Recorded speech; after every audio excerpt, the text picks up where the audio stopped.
I think that's the thing with Dune. You're sort of inclined to take it slightly more seriously because it is kind of a real movie.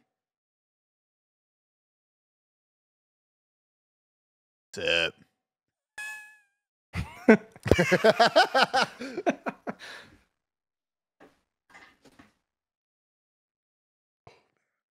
Alrighty, I'm going to put us on standby.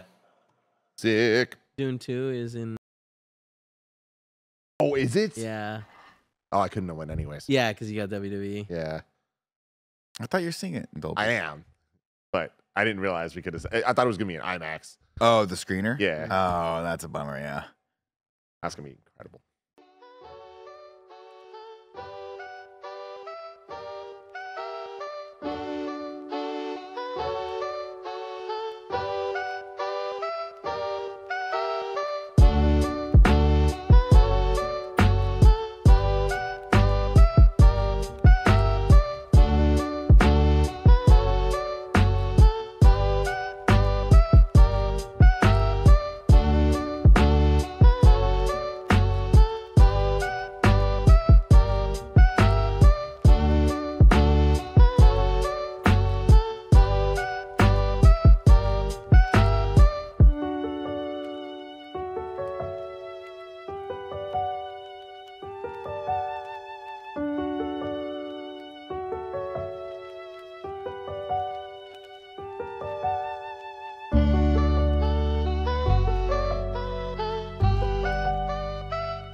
What's up and welcome to a very special In Review, Dune In Review. A little bit different than normal things that we do because it's a much more serious franchise. And it's two movies. We're not doing the going back to the classic 80s one. Yeah. Classic, is classic the right word? Yeah.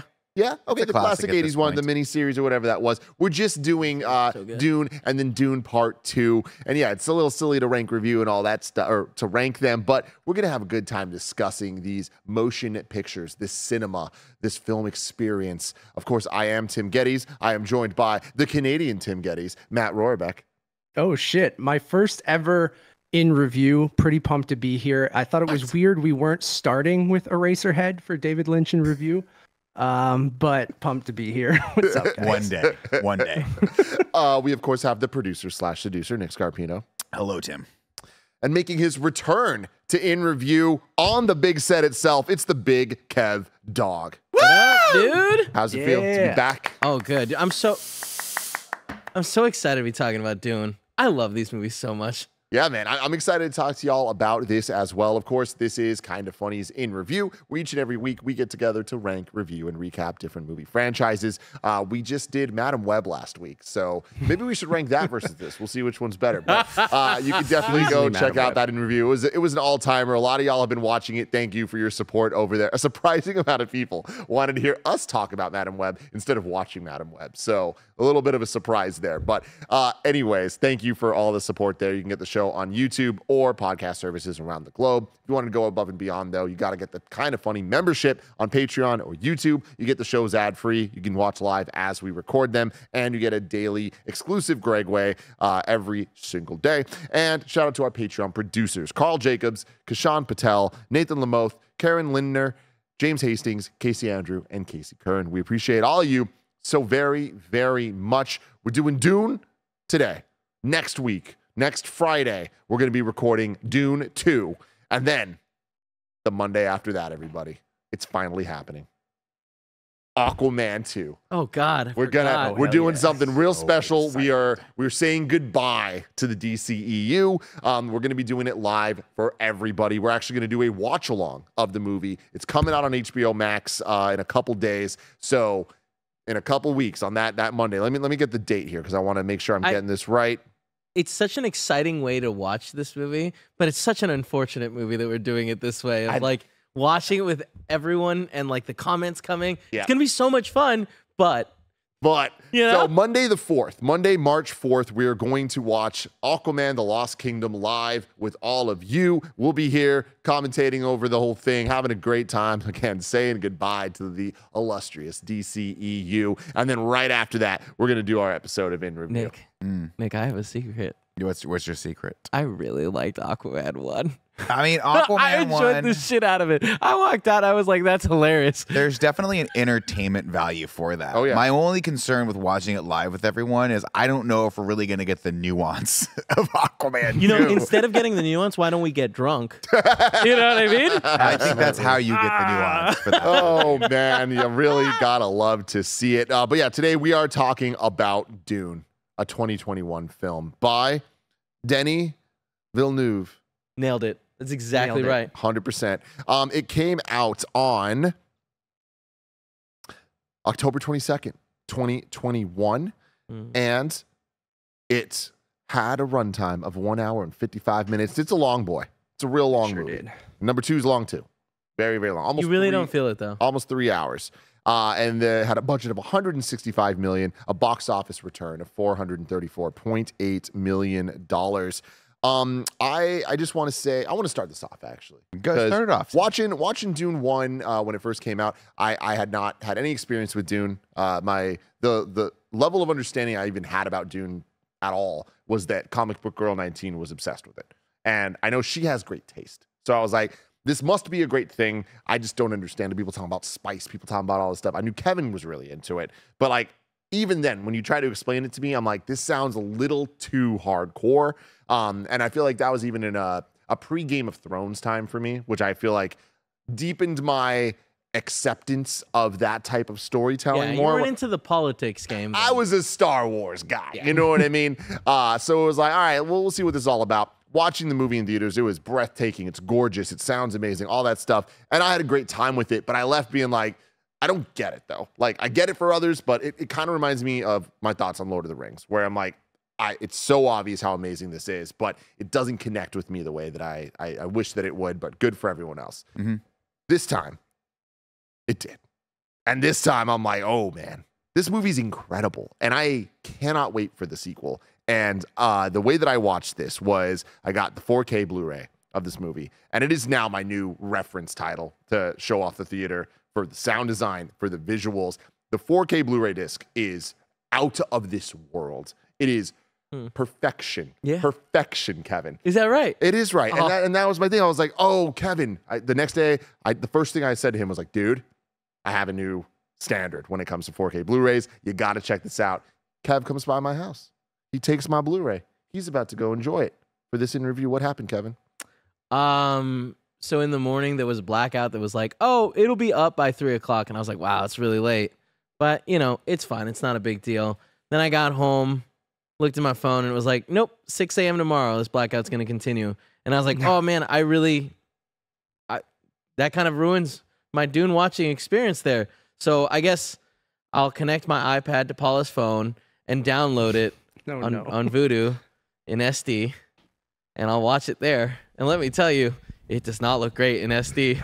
I'm so sorry. It really dude. sucks. I have seen this movie so many times. Like I was texting you and you were like, hey, Oh, no. I mean, if you haven't seen it in a couple weeks and you can't watch it, you'll just go Comfort Dune Part 2. And I was like, oh, actually, I watched it 2 weeks ago with my father-in-law. So, and I did watch it last night. God, it's a good movie. Oh yeah. Greg Miller has joined the stage. Hello, I'm seeing if anybody jumps through the other side of the thing. Kevin, we just wanted to welcome you back to being on camera. You know, it's been a long time. We're happy to have you back for In Review. And then also say, the Wi-Fi's gone down out there, and none of us know what to do. I thought that's what happened when we got that You're the notification. only one who I knows think what. it's back up now. That the TV said it was back up, and Yeah, we'll my be back. laptop my just phone came also back up. connected. Okay, well, thanks Joey for Could coming you to do, get while me. you're making me over there, look like a Greg, can you horse refresh those chats for us? Sure. Thank you. And then people are like, oh, why aren't you on In Review more? And it's like this, things like this happen all the time. It's not that hard. You just have to go on top of the server rack, unplug the Wi-Fi thing, Man, there's replug not it a back day in. that Kevin and I, there's not a day that goes by where Kevin and I are like really looking forward to content. Hope the roof doesn't blow off in the studio today. And man, the weather's just not been our Yes. friend. This rain. Oh man. Wait. Okay. So we'll get into more thoughts later. But Roarbeck, what about you with Dune? You know what, Tim? I am, I guess, the Canadian Tim Geddes, because I'm kind of going to echo everything you said. To kick this off, I want to apologize for something I tweeted on September the 11th, Oh, no. 2021. Wow. At all days. 3:17 p.m., I tweeted Dune, the most disappointed I've been in a very long time. Wow. Drab, empty, emotionless, and incomplete. While its dear. scope is outstanding in moments, its ambitions outweigh its execution. I'm pretentious. Zimmer's score is working hard to make you care, but maybe I'll reevaluate after part 2. This was in the middle of the 2021 Toronto International Film Festival. I tweeted this after my first screening of Dune in IMAX. Rewatched the film, like I said I was going to do here a couple nights ago, in this TV right behind me in this dark den. And I'd done a complete 360 on the movie. I'm in the exact same 180. boat where I... Yeah, yes, 360. yeah, 180. Oh, no. Yeah, 360 would be back in the same Yeah. spot, right? 180 on the movie. I thought it was gonna be like I still hate it. 360. I'm Yeah. doubling Fuck, this down. movie This movie sucks. fucking sucks. And no, I absolutely loved it. I couldn't believe how much my opinion changed, how locked in I was from start to finish. It's a dense, gigantic movie with tons of shit going on. And I think the first time, and I encourage everyone to go back and watch movies that you kind of didn't vibe with on first watch, especially if a lot of people did vibe with them, because I feel like expectations come into play, how you saw the movie comes into play. This was in the middle of COVID, all these different things. And I just couldn't believe that it was the same movie, because everything I thought before, I almost thought the opposite of, where I connected with its characters. I understood for the most part, there's still a lot going on, what people's motivations were, and kind of the politics and the 3D chess and the backstabbing and the shadow like play and all this kind of stuff of controlling people. I thought it was exciting and exhilarating. The score, Hans Zimmer's score, is got to be an all-timer. Like it's absolutely phenomenal. The cinematography, I still stick with that. Like it's a little brown and gray. I'd like maybe a little bit more color injected into the movie. I don't know if but that's not really this world. So I kind of still stick with the drab, but that kind of imperialist, like kind of really kind of rigid buildings and transportation and things like that, I think all really work. The IMAX cinematography is unbelievable. I just couldn't believe that it was the same movie, and I felt like I was a fucking idiot back then, but I absolutely loved it. Can't wait to talk about it more. I think it also helped that part 2 is so close, where I think some of my issues the first time was that it very much felt like the first act of a movie spread out over 3 hours, right? Or it felt like the most ambitious and gigantic like TV show of all time, and we were getting the first episode, and then you had to wait 3 years until the next one. So I think that's not really the movie's problem, but at that time, or it kind of is, because you could say that's pacing issues and all these things. But the first time I was like, it felt like it just ended when it was about to start. Like there's a line at the end of the movie that is like, this is just the beginning. And you kind of like, but the first time just rolling my eyes. But I felt like the second time, as I understood its characters more, as I understood who the Harkonnen were and the Atreides and the Emperor, what he was up to, and the Bene Gesserit and kind of everything going on, if you really want to sink your teeth into it and like look up the lore or read the books or anything like that, there's so much here. And I became like weirdly obsessed with it the last like week. So I'm all in on Dune now. I was an idiot back in 2021. I fucking loved this rewatch, and I can't wait to talk about it. Hell yeah. Nick, what about you? I completely understand, Matt, where you're coming from, and I get it. I think that's a lot of the main criticisms you're going to see with this movie, because it is, for the most part, all set up for Dune Part 2. And the book is so dense and has so many politics going on with the houses that it's. Have you read the book? Yeah, I read the first Have you read book. the book, Kevin? I have not read. Oh, reads for nerds. I have not read Children of Dune or Dune Messiah yet, or Dune Messiah, sorry, or Children of Dune. Sorry to yes. keep interrupting you here, but can Sure. you? Because I don't even know what is Dune up to this point. Like do you what mean? is the what were the like it was a book series, or was it a book? Or? It was a book series that then got picked up, and correct me if I'm wrong, by his son. I Yes. think wrote a couple more of them to kind of finish it out. But when you think of Dune, it is a very thick, large, like it's a book that encompasses what we're about to see in Part 1 and Part 2, and then it goes on after that. There's a sequel called Dune Messiah, and then a sequel called Children of Dune. I'm so And bummed we're I think never there gonna get might those. be another one in that. There are Yeah. 6 Dune There's like books, I 6 think. books, Yeah. right? Yeah, it is. It is wildly kind of regarded as the not want to say the original, but a very, very the foundation for a lot of sci-fi that has bel- come after it. I believe it's considered the first sci-fi like big series. interesting. yeah. Okay. So and like you see a lot of stuff in like clearly there's like homages and like touches to it in like Star Wars. But and, like, so many. let's yeah. take an example, right? You have a young person whose father is like the head of a house, who gets brought to the main epicenter of power in the universe and immediately assassinated, and then their whole house is wiped out. What does that remind you of? Lion King. Exactly. No, I mean you see a lot of these threads, obviously with Star Wars, but Yeah. then with Game of Thrones, things like yeah. that, where Yeah. you see these warring of these houses, and the setup for a large portion of it is very similar in that he kills his darlings. Right? Leto is he's a good dad. He's a good leader. He is the person who should be running this planet because he's fair and he's just, and he immediately gets assassinated in one of the most visceral ways ever. Well, actually, I guess he kills himself in this, but he has no choice. Nobody's safe. There's massive amounts of tension in this movie the whole time.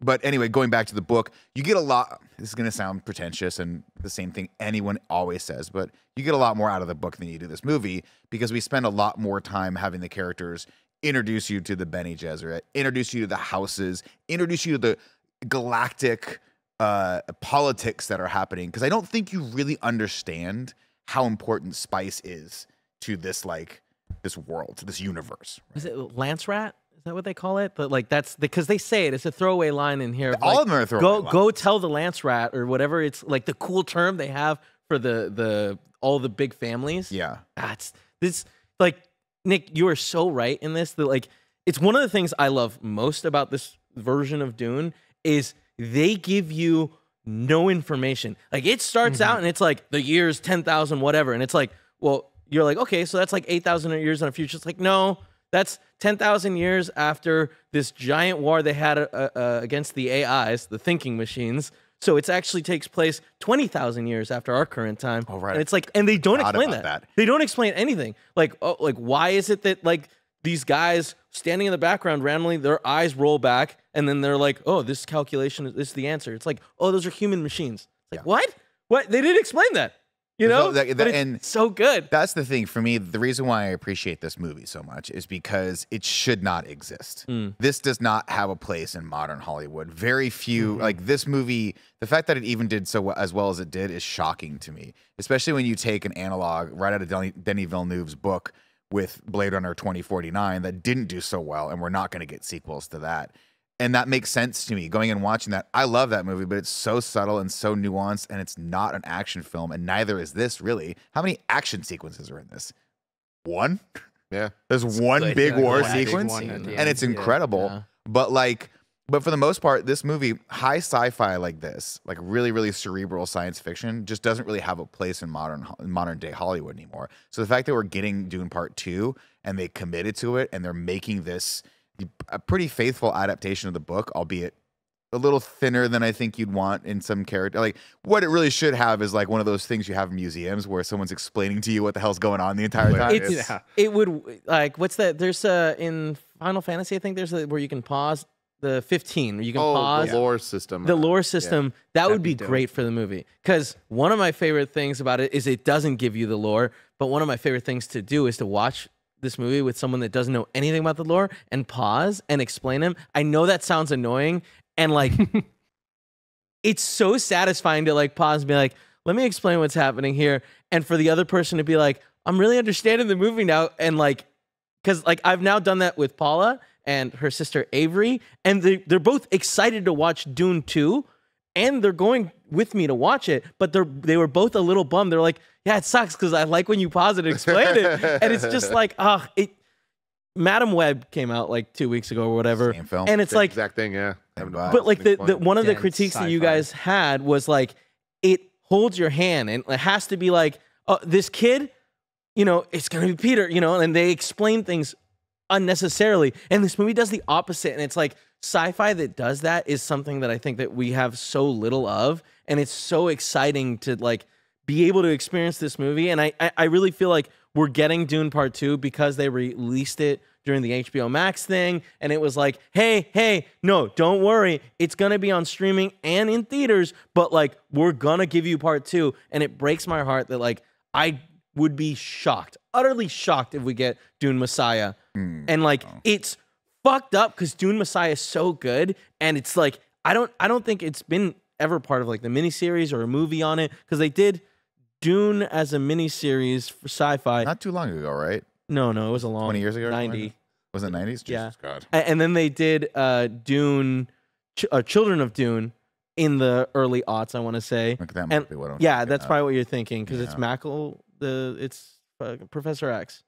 Oh, James McAvoy. Yeah, I think he plays Leto too. Oh, cool. Anywho, and it's just like, I really want to see Messiah, and I just don't think it's gonna happen. You know, It they breaks have my heart. this thing you can buy, Hey, which is hey. crazy, where you just turn page for page, you can read the entire God, story. you of sound like Dune a Messiah if you nerd. want. Yeah, I know the story. I know all of the stories. I know so much about Dune. It is, yeah. It is one of those movies that I have grown more to appreciate too, because the story of Dune in the book is, I think, part of the fun of it is sort of some of the reasons why we love Marvel movies is that there is such a rich history that they build in this world building, and it makes you want to know more about what's going on with it. I don't know that this movie gets that necessarily across in the first viewing, because a lot of those details get lost in the subtlety of it all.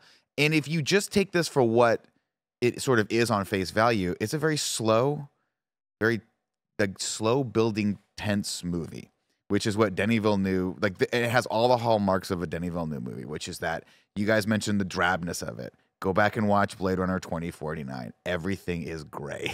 It's a blue gray or like An a tan orange gray, gray. right? But he loves doing that, and he loves doing that as sort of like a low-key way of adding to the tension of things. Everything, the pacing of the editing, the pacing of the performances, and then how the shot composition comes together with the color grade, all add to that sense of like, when you're watching this, there's something bad is gonna happen. And that is a masterclass of filmmaking. Like, very few people can do that. If you don't believe me that this guy, I think Denis Villeneuve builds that better than anyone. If you don't believe me, go back and watch Sicario. Sicario Yeah. will make you not sleep for 3 days. It is messed up. I also think that like the ugliness and the color of Dune is so contrasted by the Atreides homeworld. Well, that's the point. yeah, right. And it's just so beautiful. So many shots, not in SD on an iPad, because when their giant ship comes out of the water, that is such a beautiful shot, and it looked like shit. It looked terrible. Well, he does it on purpose, right? He obviously, like, color is one visual way of telling stories, but I love the analog with a lot of the things that Paul does on his homeworld, where he puts his hand in the water, and then we see that mirrored the first time he steps on the sand of Arrakis, but instead of the water falling through his hands, it's the spice crystals. And then, of course, that's mirrored also in what the Reverend Mother says to him, where she's like, we sort people throughout history like sand falling through your hand. And it's all those little bits and moments and stuff you might catch or you might not catch, but that's like really deep storytelling. Yeah. Anyway, love this movie. Cannot wait to see Dune Part 2. And I'm glad we're doing it because every time I get to write about it, I have to pause and think, and I get more out of it every single time I get to do one of these. So cool, man. So cool. All right, we're going to get into the plot of Dune and talk all about the details right after a quick word from our sponsor. We are brought to you by Final Fantasy VII Rebirth. Final Fantasy VII Rebirth is a standalone game that welcomes fans and newcomers alike. You don't need to have played Final Fantasy VII Remake or any other Final Fantasy titles to play and enjoy Final Fantasy VII Rebirth. The combat is not traditional turn-based and has more action-focused gameplay, with even deeper improvements since Remake, with new synergy attacks and team-based combos. And there are large open sections to explore, with Cloud and his comrades venturing across the planet, their fates unwritten, making every step in the expansive world outside Midgard fresh and mysterious. And of course, there are dozens of mini-games. There's a story recap video of Final Fantasy VII Remake for those interested in learning more about the story so far, and those looking to experience Final Fantasy VII Remake fully can pre-order the Final Fantasy VII Remake and Rebirth Twin Pack, which includes the game plus the DLC episode intermission at no extra cost. You can download and play a demo of Final Fantasy VII Rebirth right now on the PlayStation Store, and you can pre-order the game in the link in the description. The wait is almost over. Final Fantasy VII Rebirth is out February 29th. Get hyped. It's weird we don't have Andy. You know what I mean? He was in the intro. We don't have him play music or do anything. I was going to scream like the sound, the Hans Zimmer. do it. There it is. Dude, the freaking sound mix of this entire movie is out of this goddamn world, and the voices that they have, which just surrounds you, it is absolutely terrifying. And like, it is the most like invested in a world I think I've ever been, just through sound. That like when it starts, and for streaming, it's so annoying because it always skips the first moment where it has the quote of like dreams or something from the deep, and That's and then so it does. funny because I saw that and I was like, was that an error? On Netflix, it popped up, but it popped up as the rating was there, and then it went into It's so frustrating because you miss that like thing that you hear, and it's just like, it's so cool. I'm so in. Yeah. I mean, sound design, right? We're popping up. It's Dune, ladies and gentlemen. Part 1. Zendaya introduces us to Arrakis and the spice harvesters who harvest at night to avoid the heat. We also meet the Fremen, natives of Arrakis, who hate the current regime occupying the planet, the Harkonnens. They've become obscenely rich, richer even than the Emperor himself. The Freemen, of course, we see a scene where they ambush some of the spice harvesters, and it's the scene is a nightmare. One day, by imperial decree, they were gone.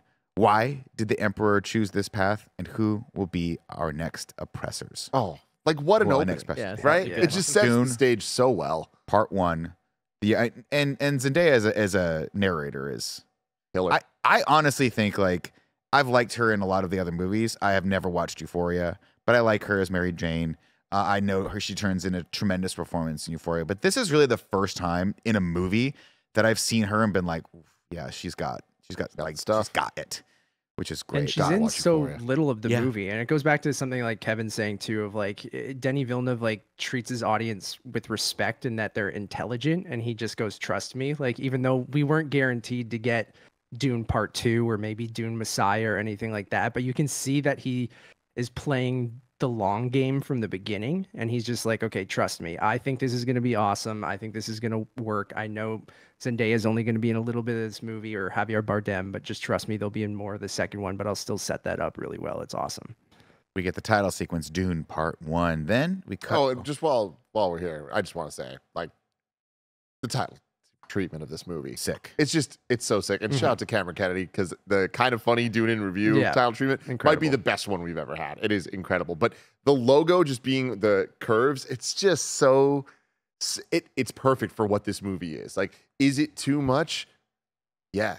And that, fuck it. It's amazing. It's the coolest looking thing ever. And it fits this movie. It's like, this movie's cool enough for that logo. That logo's cool enough for the movie. And it's like, wow, y'all did it. They did indeed. The year is 10-191, Caladan homeworld. We're on Caladan, which is the planet, homeworld of House Atreides. Paul, it's just, I mean, right there. Yep. So think about this, right? Like, right there, it sets the stage for a world that is completely foreign to our own, right? We don't have houses in modern day America, right? This is like, but we know of them, you know, we understand the structure, which is why it's so fun to like take and there's so many things of like, bygone errors that are brought back here. The fact that they fight with swords, the fact that they have sort of like, I'll get to it in a little bit, but when House Atreides takes over Dune, the fact that there's bagpipes playing, like almost like a William Incredible. Wallace Space style. bagpipes, come on. Yeah, it's wild. There's right? so much lore. Like, there's a reason why they use swords. Will they ever explain it to you guys? No, it doesn't matter. Holzman effect. One of the reasons, yeah, we'll talk about it when Yeah. we get there. You can explain it to people as they come because I'm murky on that as well, other than the shield stuff. But Well, that's you why they mentioned use a sword. Yeah. Yeah, yeah. So those shields they have can if you reflect bullets. Well, no, they can't reflect bullets. If you were to shoot a bullet, it would essentially make an explosion. So they can't use bullets because it would kill everyone. Oh, interesting. Got it. Yeah, it's like a nuclear explosion, Yeah, right? huge Like, or something. explosion. Yeah. That seems like a good deterrent. We cut over to Paul, played by Timothée Chalamet. He's taking breakfast with his mother, Lady Jessica, played by the venerable Rebecca Ferguson. Rebecca goddamn Ferguson, so man. good. She's incredible, and it's like this is another thing that rewatching this made me appreciate so much. When I first watched it, I didn't really know who she was, but now I have more of the knowledge of the Mission Impossible movies, Yeah. and just how awesome she is. And seeing her, I'm like, her performance it's the toppest tier. Mhm. I don't think she did, but she should have probably gotten nominated for this. It was so good, man. She's I like, there's loved moments in this specifically because you obviously you want an actor to like make you feel the inner conflict that's happening, and there's so many moments in this where she's torn between those worlds of being a mother and being a Bene Gesserit, and then also being, I guess, concubine would be the word for it, but ostensibly the wife to this duke, and all three of those worlds are kind of like she's grappling and being torn apart by all three of those worlds, and she does it in such a subtle and beautiful and powerful way, specifically in the beginning of this, that she just, more of her is always good. She low-key is continuing Paul's training as a Bene Gesserit, giving him the skills known as the Voice, which is one of the things they So can do. cool.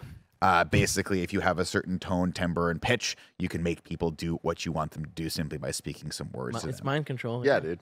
It's cool. She asks him, I like that she tests him whenever she can. Obviously, she wants him to pass the water to her. It doesn't work. And then she says, because he has these powers, she's asking him if he can if he's had any dreams. And he's like, I only dream of Zendaya. And let's be honest, we've all As been we there. all do. Yeah. Yeah. Yeah. Paul studies about Arrakis and the Fremen and spice, which is the most valuable resource pretty much of Dune, but in the universe, across the universe, because it is the one thing needed for navigators to map interstellar travel. Without it, they'd all be stuck in Fremont. The Imperial envoy arrives, and man, this is the first glimpse we start getting at the different aesthetics and designs of the Costume ship. And it's design, so man. cool. It's so cool. It's badass. That was our first hint at navigators and the navigation Yeah, we guild, see him right? sort of. Yeah, we see him sort and of it's like coming in this crazy astronaut suit, and it's clearly filled with spice inside. You don't know that, right at first, but it's so good. we get them landing, and just looking at this scene, this is like one scene in the movie, and these characters, specifically like the Herald, I don't think even ever comes back, but his costume design is stunning in this, and the ship design is so rad. Kind of makes me think of the ship from Hitchhiker's Guide to the Galaxy. Then it makes me bummed out we never got more of those movies. Another heartbreaker one. Because those were great. That would have been a banger of an in review. We get a little bit of humor here where Duke Leto says smile Gurney, and then Josh Brolin says I am smiling through his gruff and rumble voice. We meet Paul's dad, Duke Leto, who is charged with, quote, immediately taking control of Arrakis and serve as its steward. Do you accept? And he says the following words. We are House Atreides. There is no call we do not answer. There is no faith that we betray. The Emperor asks that we bring peace to Arrakis. House Atreides accepts. Oh man. Ooh. Badass. Knowing, of course, that something's up here. Yeah. He's like, I don't want to do this, but we can't. And then how does he, after he says that, how does he accept it actually? Oh, he's got to do the stamp with this big ass ring that he's got. Oh, so cool. So rad. A ring, of course, that will then be passed down to Paul once he passes. Everything in this is great. Let's see. Aquaman arrives, which is great. Duncan and Paul. No. Say his name. Say- Say his name. Duncan? Oh, Jason Momoa. Duncan, Idaho. His name is fucking Duncan. Oh, sorry. I was like, I said Idaho. Duncan. It's a wildly exotic And name. the first thing we have him do, Jason Momoa, I fucking love this man. Anytime I see him in anything, it's gonna be better. Strap in. 2 weeks from now, we're seeing Aquaman Lost Kingdom. We're all gonna hang out here and have fun. All right. Fast 10, best villain we've ever fucking had in any movie, honestly. Jason Momoa. He's here. He's known for saying, my man. What's the first line he has in this?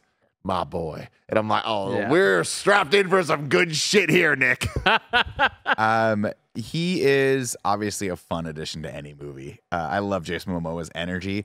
Not the biggest fan of the performance that he turns in this, because I think when you surround him with really high caliber actors, like pretty much everyone else in this cast, you know, he's not the strongest part of every single scene that he's in. But what he lacks in those chops of like subtlety and depth, he's just so damn charming. That's all his character was supposed to do, though. He was supposed to be like, oh, hey, everybody loves this guy. Also, really good with a blade. And we see that, you know? He also has the most badass moment in this entire movie where he locks the three of them in and then salutes them with that badass House Atreides salute they do. Salute that comes back at the end. Oh, it's so good. Yeah. You don't think And the only way you know time passes is when Jason Momoa shaves his beard. So that's the one thing in this movie. There's so much going on. And again, Denis Villeneuve doesn't spoon feed you anything. So there's times where they'll jump a scene and I'm like, I'm not sure if this is happening right after or if it's happening 3 months after or a year after. But then when Momoa shows up again without a beard, I'm like, okay, time has passed. And it makes me uncomfortable when I see him without a beard. So. I'm right there with you. I do not like him without a beard. I like my Momoa with a little scruff. I'll take Momoa any way I get. Right there. I loved him in this. I agree. Like, yeah, he's not Rebecca Ferguson. I was very surprised with Jason Momoa in this, and not knowing the story of this shit at all. Obviously, no spoilers. I don't know what the sci-fi tech is here. I hope we get him back. I hope somehow my boy Duncan Idaho makes this return. When they announced that Messiah is not happening, I will sit down with you and I will tell you everything. Exciting times. Kevin, be a believer, man. It's gonna happen. It's gonna happen. You just gotta be honest with yourself, though. These two have a great relationship. Of course, Duncan has been training Paul in hand-to-hand combat. They're kind of brothers at this point. He gives him a little, Paul tells him, listen, I've been dreaming largely about Zendaya. And of course, don't tell Tom Holland. Podcast listeners, if you're listening to this 30 years in the future or in the year 10,091, at the time of this recording, that was a great joke. Because Tom Holland and Zendaya are still dating. Yeah. They're still dating. We got it, Nick. There was a couple moments when they did the press tour for this where you were like, Timothy Chalamet and Zendaya, good looking couple. They would make a good looking couple. They got chemistry, is all I'm saying. Meanwhile, back in the backstage, Spider-Man hanging upside down, keeping his ear open. Yeah. I'm really proud of you, and I know that you pulled the year from the movie, but for not just going 2025. Real proud of you. I hope we have longevity. I think this podcast has what it takes. He tells him he's been dreaming about her. And then also he says, I've had a dream of you in your death. I've seen you in your death. So I want to go with you as part of the advanced team to Arrakis. And of course he says, no, you can't do that. You're Paul Atreides. You got to be sticking by your dad's sign. He says, dreams make good stories, but everything important happens when you're awake. Paul heads over to his dad to supersede Duncan's authority, and his dad agrees with Duncan. He says, "You're going to be the future of House Atreides. You cannot be going around. You can't. We're in danger." And he's like, "What kind of danger could we possibly be in?" And he's like, "Political danger. Something's happening. I don't know what's going on, but the second we step foot on that house, on Dune, we're going to be in danger." He just knows that. Yeah, I mean, it was around this moment that I was like, pretty like, oh wow, I'm shocked here because like they're like, I see you die. Like I get this vision, I see you die, and I was just like, I don't know if this movie's going to be able to live up to the plot of Madam Web that I just saw. Like it's such a similar plot right there. I was like, how is it going to compare? I'm going to say it. I'm going to say this, and you guys can quote me on this and tweet it at any of the biggest Dune fans. Madam Web did it better. Yeah, I mean, I'm kidding. I know you're joking. I don't like it. I don't like it. I can't wait. I can't. I'm surprised you didn't write down that line that his father says to him about. I skipped some of the father stuff. Okay. I tried to skip a few things because I took twice the amount of notes that I normally take. So, but all that stuff is great. He does talk about not wanting to take over. He's like, if you want to be a pilot, that's great. A great man doesn't seek to lead. He's called to it, and he answers. And if the answer is no, you'll still be the only thing I ever need you to be, which is my son. It's a good line. Such a good dad, man. Great dad. And that's how you know he's going to die. He don't got the stuff. You know, he can't. You cut over to the Baron, and the Baron's eating people's hearts out. Not in this one. I love that the Baron's always just chilling in like a hot tub or We're gonna get to smoke. we're gonna get to, let's go. we're gonna get to Smoke. Stellan Skarsgård in a second. Steam. We cut over and Gurney comes in to train Paul. They have a wonderful moment where he's like, "You Another great never name. keep your back to the door." And he was like, "Well, I heard your footsteps and I know him." And he goes, "Well, someone could, you know, they could copy my gait." And he goes, "I'd know the difference." And then again, that's mirrored later when he's on the sand and he goes, "I can hear your step, old man," or whatever it is. Gurney pulls him out of his trance. They have a badass scene. A lot of this is exposition. A lot of this movie is exposition. But they have a badass scene introducing the shield technology here, which is that a slow blade will penetrate, but a fast blade will just be rebuffed. We see that then methodically mirrored when they fight later, and you have Duncan messing up all of the Sardaukar, but he has to do like he has to go in, and then slash their neck. And by just doing it the little slowly. shades of red that Red come out, versus and you're the like, blue, okay, yeah. dead, alive, dead. Yeah. Yeah. It's cool. It's such a perfect visual kind of dictionary for the movie, especially a movie that needs to be kind of PG-13 and kind of ride that line of being very intense but not R-rated, where I feel like one of my pet peeves in Nolan's movies, and I think Denis Villeneuve and Nolan are very similar now, is that like when someone would get shot, you wouldn't see a bullet hole or you wouldn't even see the gunfire, and you just see the guy kind of go like this and then fall down. What I love about this with the shields is that it's that instant visual language of like when you know someone dies or something like that, and it's a cool way to show that. Like I didn't love the look of like the shifting kind of Ghost from Ant-Man kind of look at first, but then when you kind of vibe with it and understand how the blades work and how later in the movie when it comes back of like, okay, you can see when they're murdering all these guys, I think it works really, really well. If you ever want to see how far we've come technologically, I knew that's what you were laughing you at. should check the out. We original should Dune? pull up a picture of the shield, Barrett, if you can, from the '84 Dune. And it was a big deal then because it was like rad. the first time that they overlaid polygons over people. It Dude, looked so bad. maybe too. I don't know if Barrett can find it. That just Google Dune Shields 1984 Dune. You'll find it. But that stuff, when I remember watching that, and I was like, "This is the coolest thing everyone's ever done." Screw you, Tron. This is badass. We get another great line here where Gurney is talking about the Harkonnens and his reaction to them. Look at that. Awesome. Wow. So, his seeing it in great. motion is Perfect. pretty cool, actually. Paul's like, "I want to go," and he's kind of acting like a little brat here. To which Gurney replies, I don't think you understand. You don't know what we're up against. The Harkonnens aren't human. They're brutal. You have to be ready." And seeing that, I think Timothée Chalamet does a great job here because he's kind of shaken for the first time, being like, "Oh wait, we are going someplace dangerous. This might not turn out so well." Of course, we cut over to the home world of House Harkonnen, which is Giedi Prime.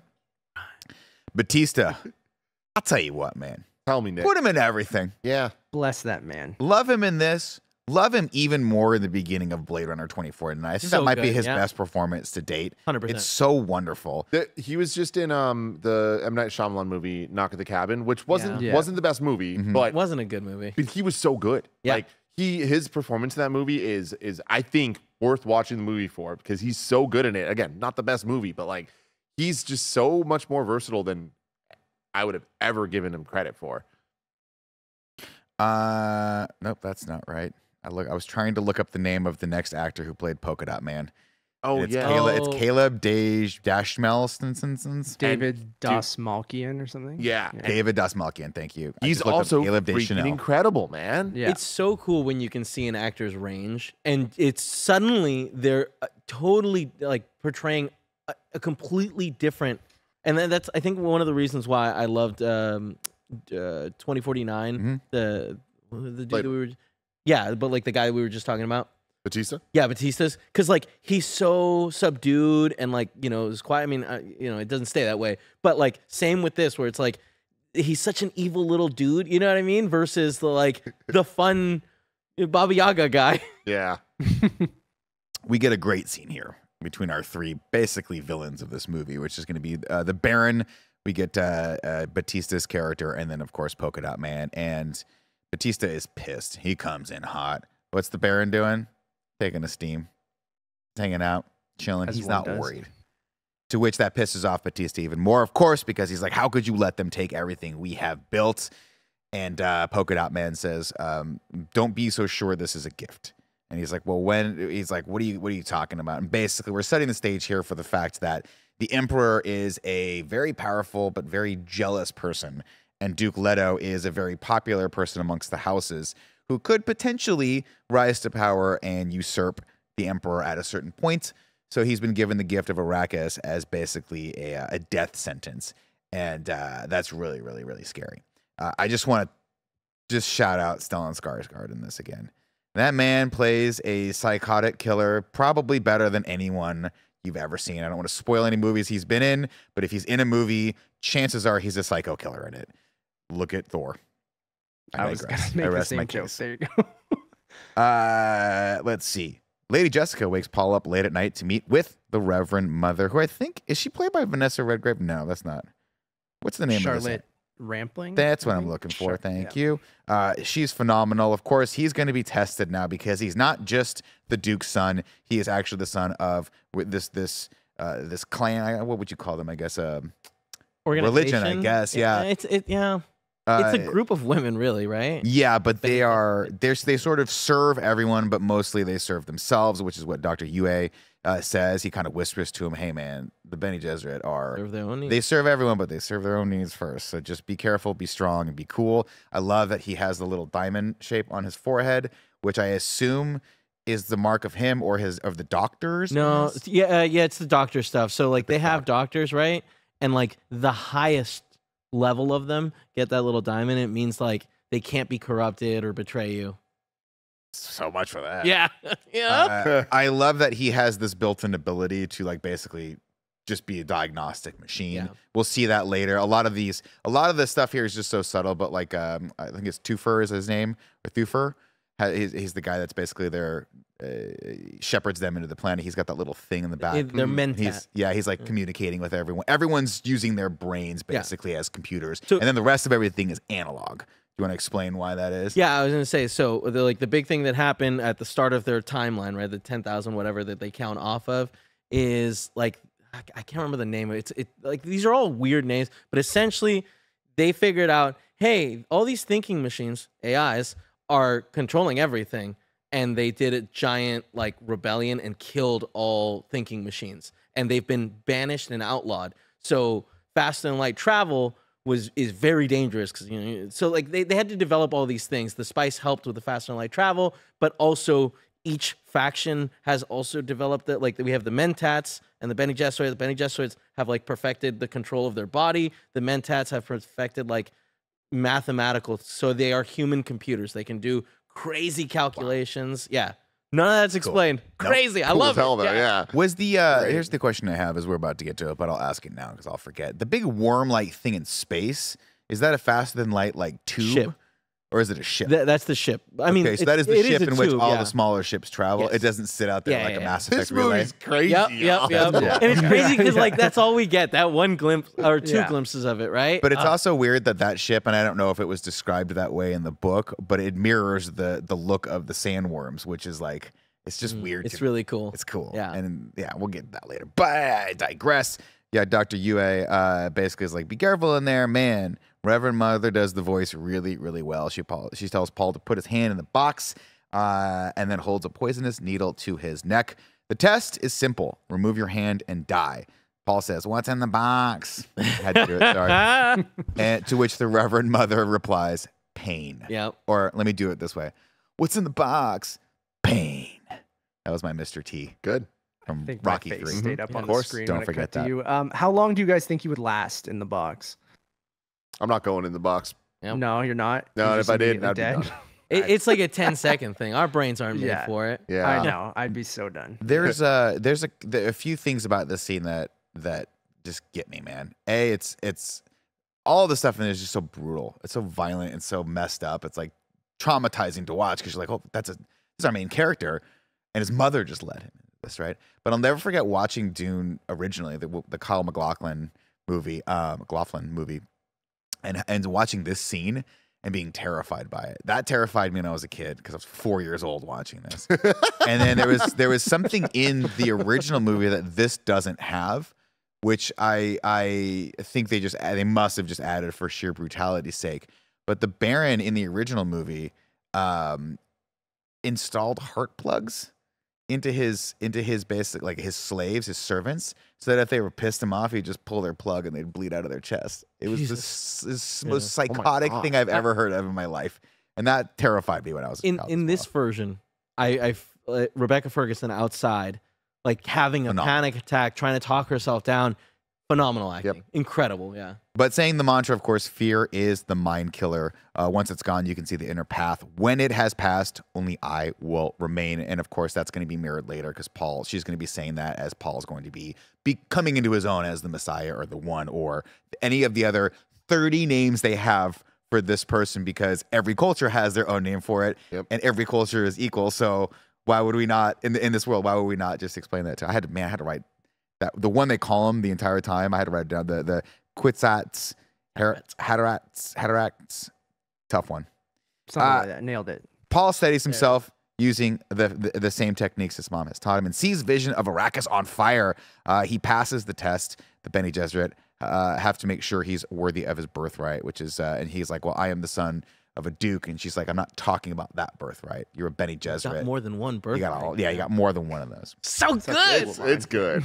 Then There's she asks, a really great shot here where I like the shot from behind where it pans over to show the needle. I don't know. I just wanted to point that out. Like, I just think that shot was so dope where like put the hand in the box, you see it, and then pan over to that needle standing there. And then this is when the 3D chess starts happening and that reveal of the Bene Gesserit and what they're up to and what Paul may be is like when I started getting completely locked in. I know by this time, I don't know how far into the movie we are. We got 2.5 hours to go, but I was like all in at this point of going like I love the 3D chess and the politics and like the shadows and who's actually controlling everything. Like I just didn't grasp it the first time for some reason, and this time I'm like, oh shit, okay, I understand what they're doing and what they're looking for, what they want out of Paul, and just that reveal of that that line you mentioned of having two birthrights is so fucking cool.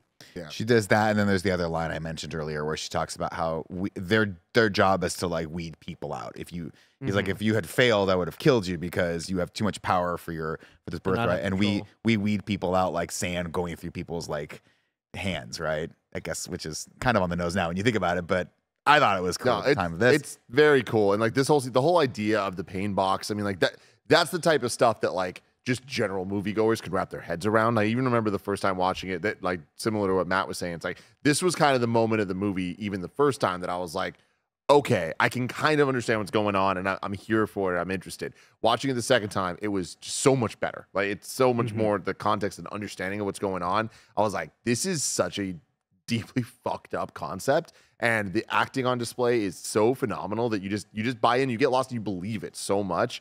The one issue I had is, and this is just such a Tim thing, no one else will have to deal with this, but I just can't look at him and not see Wonka anymore. It's unfortunate. Yeah. And in this scene, I was That's so like, unfortunate. it's fucking Wonka, man. He's both, baby. Yeah, he could be both. He's both. Nick, I have a question for you. Sure. You read the book. You might not remember this, but like, as far as you recollect, did Lady Jessica, was she trying to create the Yes. Tesseract? Wait.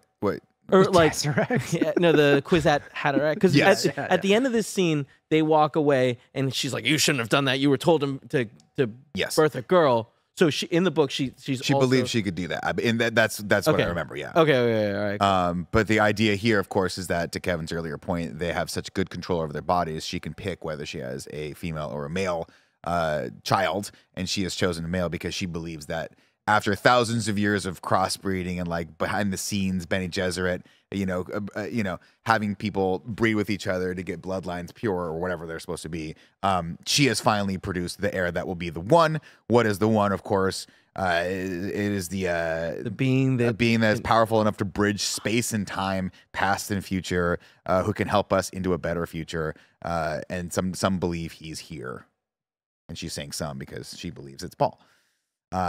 Of course, it's not as simple as that. And one of the things that you don't grasp in this scene is the magnitude of the Reverend Mother's last line, where she goes, "We've done all we can for you on Arrakis." They explain it a bit. They do. Yeah. Not really. Like, do you know what they've done? No, man. I'm going to be completely honest with you, Nick. I'm so happy that you wrote this the way you did because even hearing you tell the story of this, I'm so much more dialed in on my. Okay. You tell Tim, me. you got to Nick. come over and watch the movie with me. Let me pause it. Let me pause it for you. So the Bene Gesserit they operate in the shadows, basically. And they do that by being outwardly sort of like, hey, we're going to help you out with all this stuff. We'll but provide you concubines. Yeah, we'll give you this, we'll give you that, we'll give you like, some sort of tutelage and things like that. But in the shadows, they operate by information and spreading sort of like propaganda. And so what they've done is they've sent an advanced team ahead of them. And I don't know how far ahead. Maybe Super it started far when ahead. the, No, when like the Harkonnens thousands were of there. years Yeah. ago. But yeah. And they've been spreading prophecy, quote unquote, about the Messiah, the one, I forget, they call him the, I'll have to look it up. Zendaya refers to him as that. The front men refer to Is it. it Muad'Dib? She calls him Mahadib, but they yeah, call him like yeah. the Lizon something or other. It doesn't matter. Yeah. There's lots of names. A lot of terms. We'll just say Yeah, the yeah. one, right? So they've been talking about this, the prophecies, and you hear them echoed with the housekeeper when she's picking the housekeeper, and then with Dr. Kine when she goes, he will know our ways, he will know this, Yeah. he will be like he was born of this planet. And so you never really know if Paul is the one because of this mythical magical thing, or he's the one by design because they've cross-threaded all of these bloodlines together to make this all-powerful being, but then also done the propaganda, PR, and marketing work throughout the Back it all universe up. to back it up so that That's when so he comes to fucking cool. power, he'll have all of these people to rally behind him in a as a religious zealot. It's crazy. It's not just like they've done this all over the galaxy, right? Yeah. But It's not just specifically, she says, we've done what we can for you on Arrakis. And so when he's walking around and you see those people who are like the Fremen of the city, who I forget what their term is, but they're like The Iraqians. they're peeking out throughout the thing and they're talking. They start calling to him in that thing. That's because they believe that he is the prophecy or the prophet. Yeah. Because they've been told that. It's a very really weird deconstruction and deep look at like religious beliefs. Yeah. Throughout thousands, because look at what we've done. We still have people believing in Christianity because that's 2,000 years ago, and it's been propagated throughout all these churches. It's crazy, crazy. To so cool though. It's so cool and it's so subtle. And it's just like if you don't know it, the movie still goes on and it's still a great movie. But if you know it, it's just so exciting to be like, oh my God. Like when we were in theaters, I don't know if you remember this. I was losing my mind because we were sitting near each other and you were like, hey, you kept like gasping and like throwing your arms around. So funny. Thank you to Langley, who has given me the correct pronunciation of Kwisatz Haderach. Appreciate that in the live chat there. Paul takes one final look at his planet full of water, and off we go through time and space to Dune, or otherwise known as Arrakis. House Atreides arrives to just the coolest, like, yo, I know that this is a bad idea, but if we're gonna roll up, Tim, we better roll up correct. Oh yeah. You got to They have a come show force. in full armor. Not with- Paul though. He's in his little suit. He's not. Yeah, he's not yeah, a yeah. And of course, Lady Yeah. Jessica, Rated you suit. have to imagine, is wearing like a sort of traditional Bene Full veil, Gesserit yeah. veil. And then he goes, "All right, let's do this thing," and the bagpipes kick up. Yep. And this is really the only time we hear that sort of sound of House Atreides being sort of like a Scottish, duke or like aristocracy. We're the sound on House Harkonnen is completely different. We'll get to that when we cut back over there when they're firing up the Sardaukar. But this is badass, and of course they've taken control of the city, which has gone fairly well. And they start getting a tour of it. The Mentats 3P or whatever you called him. His line of like Thufir, excuse me. Thufir. His line of like this is Harkonnen love. Like it was mandatory for them to come here, and it's just like don't trust this world. No, they don't love us. Yeah. Yeah, I love that. I love the palm tree sequence we're gonna get later where everything is political, man. Everyone's just trying to survive, and they'll do whatever they got to. The townspeople call Paul the Lizan al-Gaib, or the Messiah. We'll just call him. The Bene Gesserit have planted all the seeds on Arrakis. We see the city, and more importantly, the shield wall, which protects the city from the weather, and more importantly, the worms. Lady Jessica picks a Freeman housekeeper. This is a great scene, and she has that sort of like that sixth sense that she's hiding a blade, which is a Chris knife, which is a traditional knife of the Fremen people. She gives it to her as a gift, especially when I think Jessica, I forget what she says here, but there's something to the point where she goes, "Oh, I know what that is. It's this," and then she says one more thing that I don't think I wrote down, and the housekeeper loses her shit because she's like, "You are the mother of the one," like, and that's another thing that's been instilled in them for generations. And so she's like, "You have to excuse me because having heard this for generations, and I finally meet you, it's a big deal." Right? And also, like, talking about costume design just a little bit, like, all of them in the army looked great, but Rebecca Ferguson with the jewelry mask thing going on was just so cool. It's cool to see like the opposite because the Reverend Mother comes in like a dark veil, and it's like this is the like light version of that outfit. Cool, it's like, man. oh, it's so cool. She calls the knife a maker. Well, yeah. Which is, and that's when the lady freaks out. She's like, "Oh my god, you know exactly what this is. You are." I think they explain it later that it's made out of the tooth. The tooth of the great sandworm, which they have another word for. Paul gets a tour of the palm tree garden outside and studies up on sandworms. Again, another interesting plot point that kind of comes back when they're on fire. But each one of these, water. This exists to sort of show us the current political state, but also how important water is. Right. Every one of these trees takes per day the water that 5 men would take. So there's 100 lives in these trees. And Paul says we should tear them down in his naivety, saying, "Oh, I want to do something altruistic. And the guy's we should like, take dude, these I down." would lose my job. He goes, "No, they're sacred. So like we do this to honor sort of all of that stuff." The idea that Arrakis can be turned into something like that isn't just a sand hellhole, right? Which will then come back later when we completely gloss over a massive plot point where she's like, "Oh, there's a ton of water underneath Arrakis, but people found spice first, so they don't." And then they were just like, "We're done."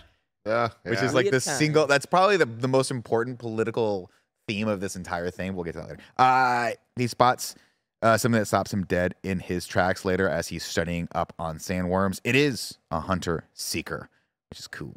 The hunter seeker. He's also in the middle of this hologram. It just looks so cool, and it's like, oh man, that's a great way to take a lesson. Is this where they introduced the sandwalk concept? Yes. Yes. Yeah, they mention it. Not my favorite thing in the movie. Oh, it's my fucking favorite thing. It's my favorite thing. It looks so goofy. It's interesting because you hate when people bring information that'll be useful later via like news. No, and this isn't come on, that, this is a documentary. He's watching a documentary. I love it, dude. I think it's so freaking. It's the perfect type of bullshit, goofy sci-fi stuff, but it's like I love it, man, and like it makes sense to me. I'm in. In such a serious movie, it's hard for me to take it seriously. It's tough. Like every time I see it, I just think it's the goofiest looking thing. And I understand the concept of it and I like the idea of it. But when I see them, it reminds me of Wonka almost. And when I'm watching it and I can't get Wonka out of my head. It just throws me off. Paul manages, of course, to smash the hunter seeker before it can kill him. And we, again, another subtle little moment in this that if you blink, you miss it. The Harkonnens buried a guy in a wall for 6 weeks. Cemented For in 6 the wall. weeks, Yeah. so that he could assassinate one. And they fed him through a tube with water. Crazy. No, wait, did they? Yeah, I think they said because he had a little tube. They mentioned one line of being like he was fed with a line of water. No, they were saying it got through, like it got into the house, like it. Oh, burrowed maybe through- that's what it was. Yeah, I think he was he was because Paul was like, gonna "Oh, die. did they kill him?" I was like, "I think that he was just like the last moments of life was doing this." Yeah. Wild. The Reverend Mother cuts over to the Baron, where she's telling him that the Emperor is supplying him with an army of Sardaukar. This is another. Again, we just saw her leave the Atreides, and now she's basically. Now, hold on, we're skipping over this horrifying spider monster. Oh yeah. the Oh spider my monster. God! Do you want to I know want more of the that guy. theory behind the spider monster, Yeah, Kevin, Tim? tell me about tell Darth me, Plagueis Kevin, the Wise. Tell me, Kevin. So later we find out that the doctor Yue, he's betrayed them because they have his wife, and the ongoing theory is that's his wife. Wow. Yeah, because remember he's like they No. break her apart and put her back together. Oh my Jesus god. Yeah, and it Christ. understands English and the voice. So Yeah. She's how like, horrifying is that? that's pretty Whoa. terrifying. Yeah. That's crazy. That is That's really horrible. cool. I did Yeah. not know that. She tells him that they're going to give them an army. But he has to swear that he'll spare Paul and Jesse because they fall under the protection of the Bene Gesserit. To which he does. He's like, absolutely, no problem. And then the polka dot guy's like, really? And he's like, look, man, desert does what desert does. You know Yeah. what I'm talking about? They get dropped off in the desert, they died, and that's my problem. Also, real quick before we move on, the Cone of Silence, dope. Just Yeah, I was love just it. gonna bring that up, Kevin. Yeah, the conversation starting with us being outside of the cone, and then it. Oh, Oh my god! We're not so hearing it. cool. You don't even hear it. Yeah. Yeah, I think we missed Just a couple subtitles, things. which is- doesn't like, I matter. think Doesn't it's- matter. That's how much. It's that's, subtitled, right? But I think that's just such a cool choice, like of just muffled talk and then just having the subtitles at the bottom. incredible. Leto asks to meet with the judge of the change to accompany them because everything's just falling apart. Whatever the Harkonnens did, that he thinks they've sabotaged all of these things to stop them because they got to fill a lot of spice quota. If they fill their spice quota, they get billions of dollars. 10 but billion it's like, Solaris. but it's like they got to do like 100 of these canisters every 25 days, and that's just ridiculous given that everything is falling apart around them. So they let's see. Duncan arrives to interrupt the scene. He has been with an update on the Fremen. He was like, you know what? I got sent here a couple weeks ago. They're pretty cool people, but there's a lot more than we thought about. They have all these little cities underground that they've built. There's millions of them out there, and they control this planet. So he's like, I'm cool with them. I'm gonna bring their leader here, Stilgar, later. He's a pretty He's gonna cool dude. spit everyone. Just Yeah. be aware. Maybe it's not Probably offensive. should have like Yeah, explained a little bit. Yeah. Stilgar does. It's a messed up scene, but they get very. He does a couple things here that I think is very important. Right, is that first he walks right up to Leto, despite Gurney being like, "You back off, man. That's far enough." He doesn't care. Yeah. And then he spit. And then once he's heard Leto out, he spits as sort of, and you're like, oh. Then everyone spits, which is hilarious. Yeah. It's great.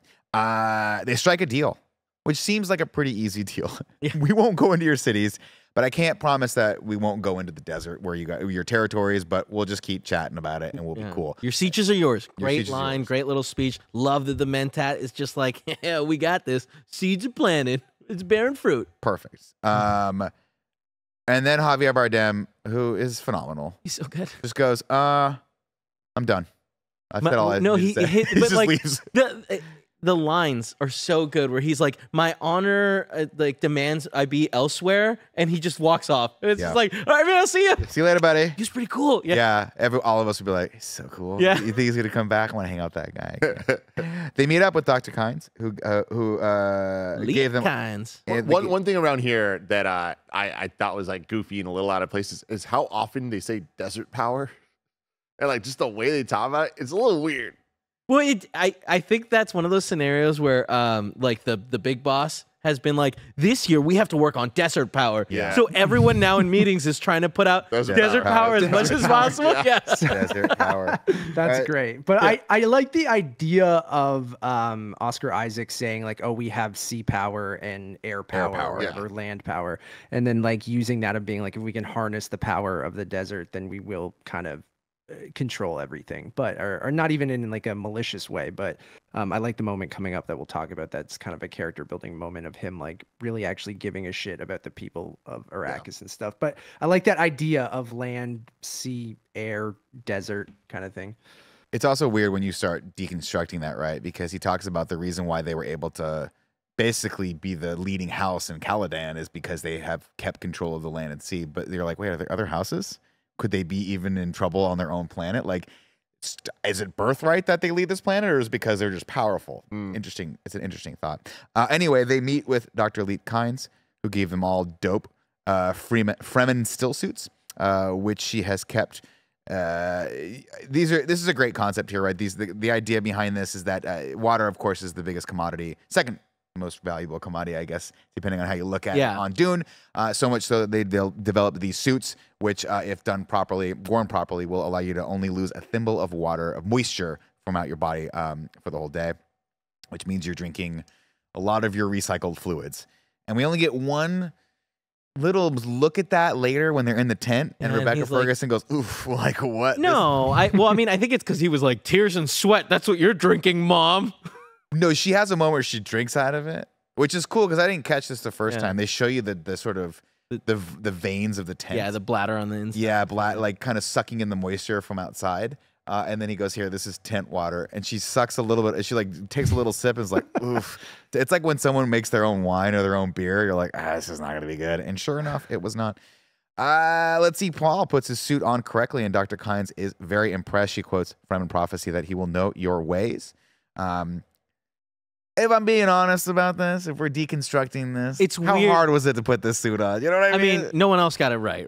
It's just like you Yeah. tuck your boots in like a Fremen. It's like, well, there's two ways to do it. You either tuck them in or untuck them. And obviously, everyone knows tucking your boots into your pants is the coolest way to do it. Well, if you're trying to like make sure there's no gaps anywhere, that makes sense. Yeah, exactly. Yeah. You ever been I- bitten by a snake? It's because you got to tuck your boots in. Absolutely. Rattlesnakes can't get in there. I did think that moment was a little silly. Like, and this is like the second time because Stilgard also does this, right? Where like they talk under their breath, and it's just like, what a weird thing to do. Of like, oh, nice to meet you. I've met you before, and then what? You know, it's just unrealistic. But it also is cool to like back up all the like crazy beliefs that have been instilled in them, and like that, you know, that system that they built is working.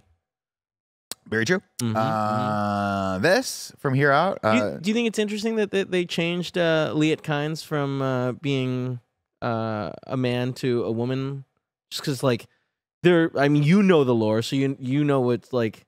So I'm I don't curious- recall it that oh, you don't. deeply. No, if you want to explain. Nah, well, I don't want to be spoilery. Yeah, don't so, spoil it, yeah, no. yeah. But there's another moment later.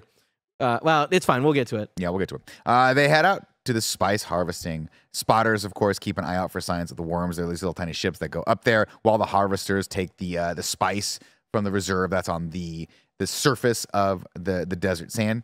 There, of course, the worms are drawn with rhythmic noises. You would think, if I'm being honest, they have a better system than this, right? Maybe have a couple machines out over Making there noise. that make They noise so it have confuses thumpers. everyone. We know they exist. Not the best. No. I mean, I'll just say this: Arrakis ripe for a new leadership because the way these spices harvesting is handled is just dumb. But you imagine it's a God, resource it looks issue. cool, and I'm glad this is the second time we're seeing like the spice attaching thing because it's like.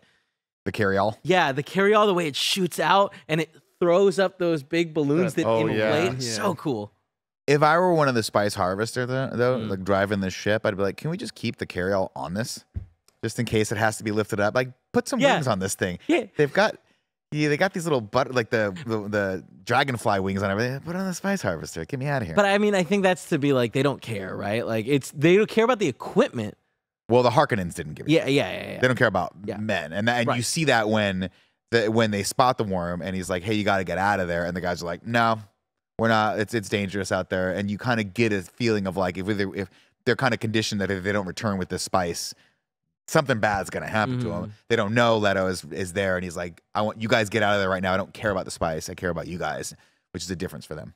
Matt. And they did say that the Harkonnen left them with like shitty Yeah. kind of harvesters and Which- stuff like that, like shitty stuff. Is that what they said? Yeah. They say that, and he accuses the judge of the change of that later. But then she, in sort of an honest moment, says, "The desert destroys everything. Harsh, yeah. Especially, it's super harsh Right. on these machines." Also, one thing worth noting is like it.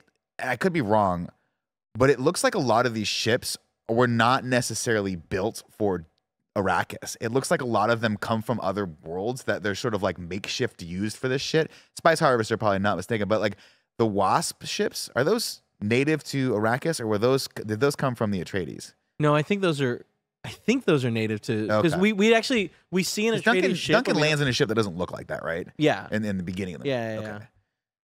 Yeah. I'm just trying to figure out like what the benefit of having something that has to flap its wings would be on a planet that has massive sandstorms. Orthocopters, right? Yeah. Yeah. But why do we need that versus cool. you see technology, which is basically anti-gravity technology, mirrored throughout the Harkonnens and the Sardaukar. Yeah. So why don't they have that? But then you start thinking of like, well, this would cost a lot of money. Mm. And this really does break down to budget, right? If you were taking over this new business, you'd probably want to run it with whatever current technology they have, right? Yeah, but I think no matter what you have in the sandstorm, you couldn't fly it. Fair. Yeah. Fair enough. Oh, hi, Greg. Thank you. How's the Wi-Fi, Greg? Great. Good. Can I get a Coke? Woo! This is a great scene, and this is the first time we have Paul step onto the sand. It's a great moment where his foot hits it, just like Neil Armstrong's hit the moon, if you believe that. Why? Why? No, he believes that. Just everyone knows. God. Greg, what are your Stanley thoughts on the Kubrick, moon landing? Stanley Kubrick. Listen, why is the crosshair behind him in one of the photos? Tough question. You know, what's Why are crazy? they such idiots? You know? What's crazy about Greg is that Yeah. He enables. legitimately studies these things so that he can make jokes. Knew right away what prepared to for say. that. He was prepared for that. Or he Yeah. just made it up, and it was obscure enough that we were all like, "Oh, I gonna mean, go I'm into the sure canon, that yeah. comes from somewhere."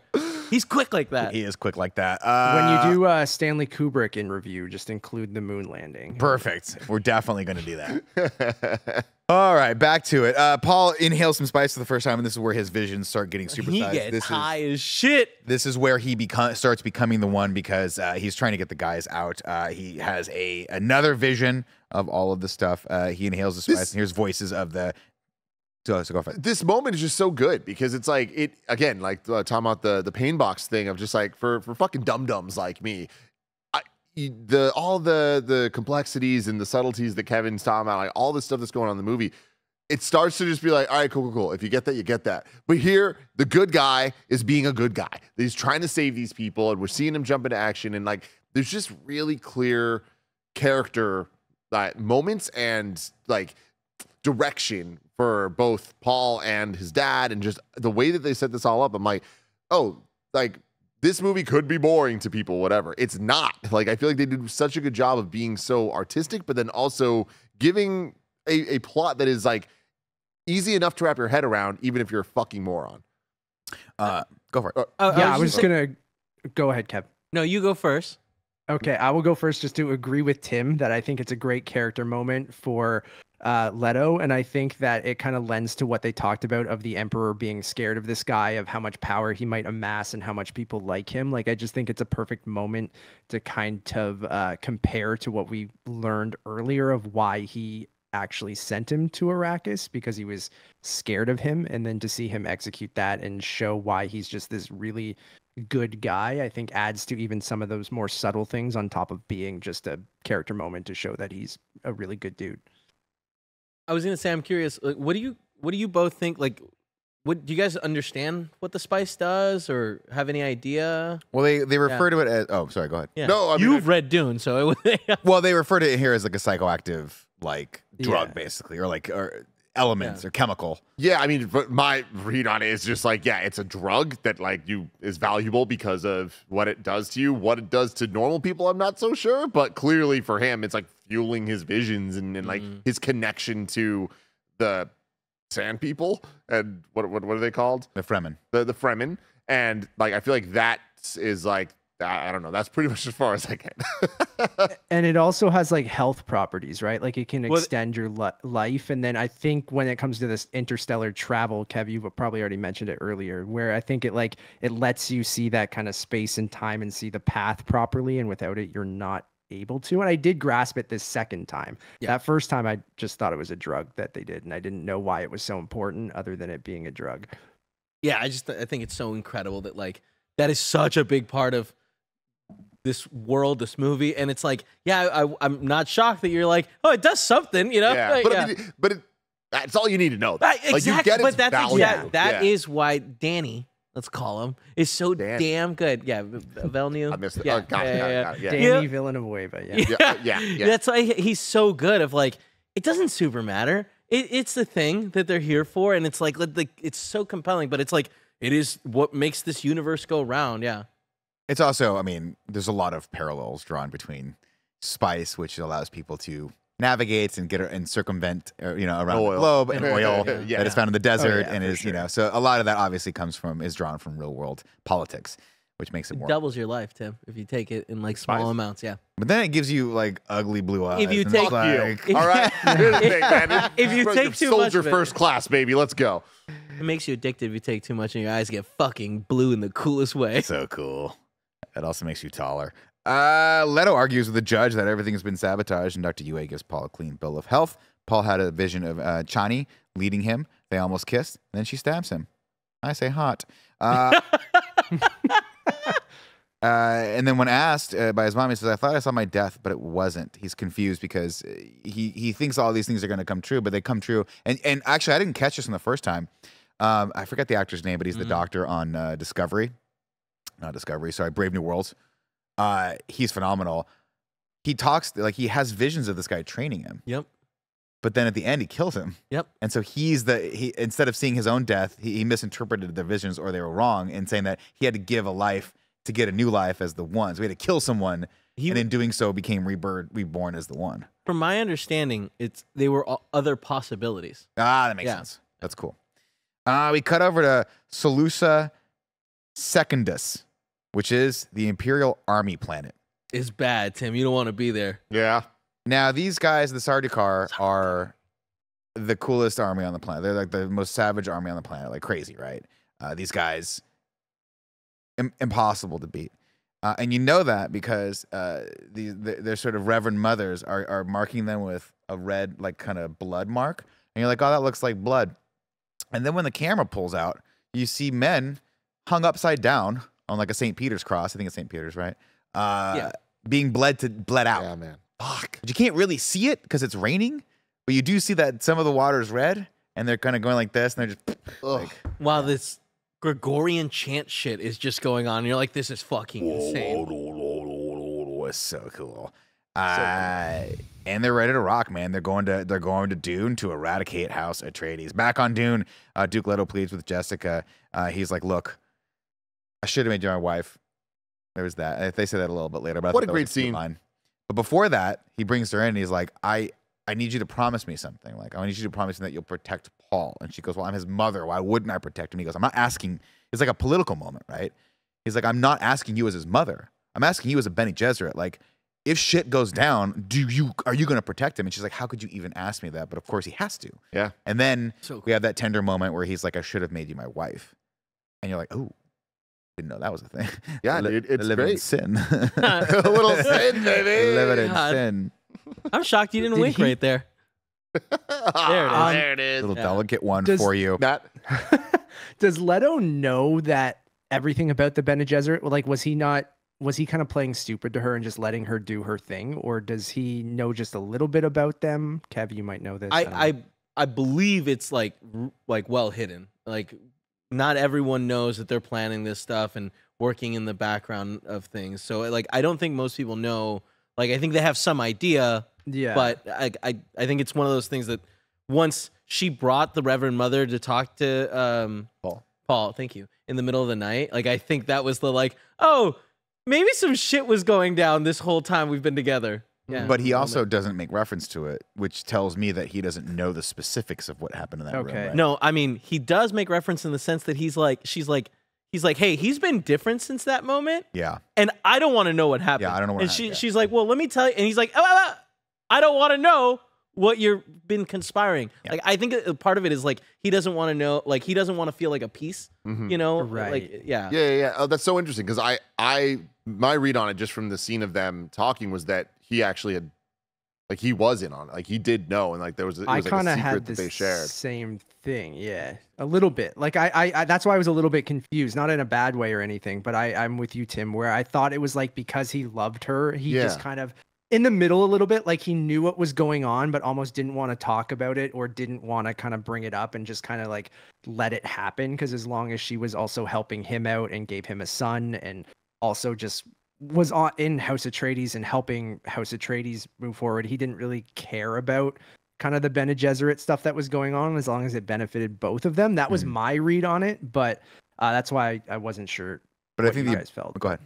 Oh, I was just gonna say, like, it's been a long time. It's probably like 10 years since I watched the sci-fi miniseries, and in there they played it, and that's why I asked Nick whether she basically wants to create the Kwisatz Haderach or whatever. Because they play it more of like, oh, he wanted a son. She was supposed to have a daughter, but she loved him so much that she betrayed the order and had a son for him, not to create the Kwisatz Haderach, but to make him happy.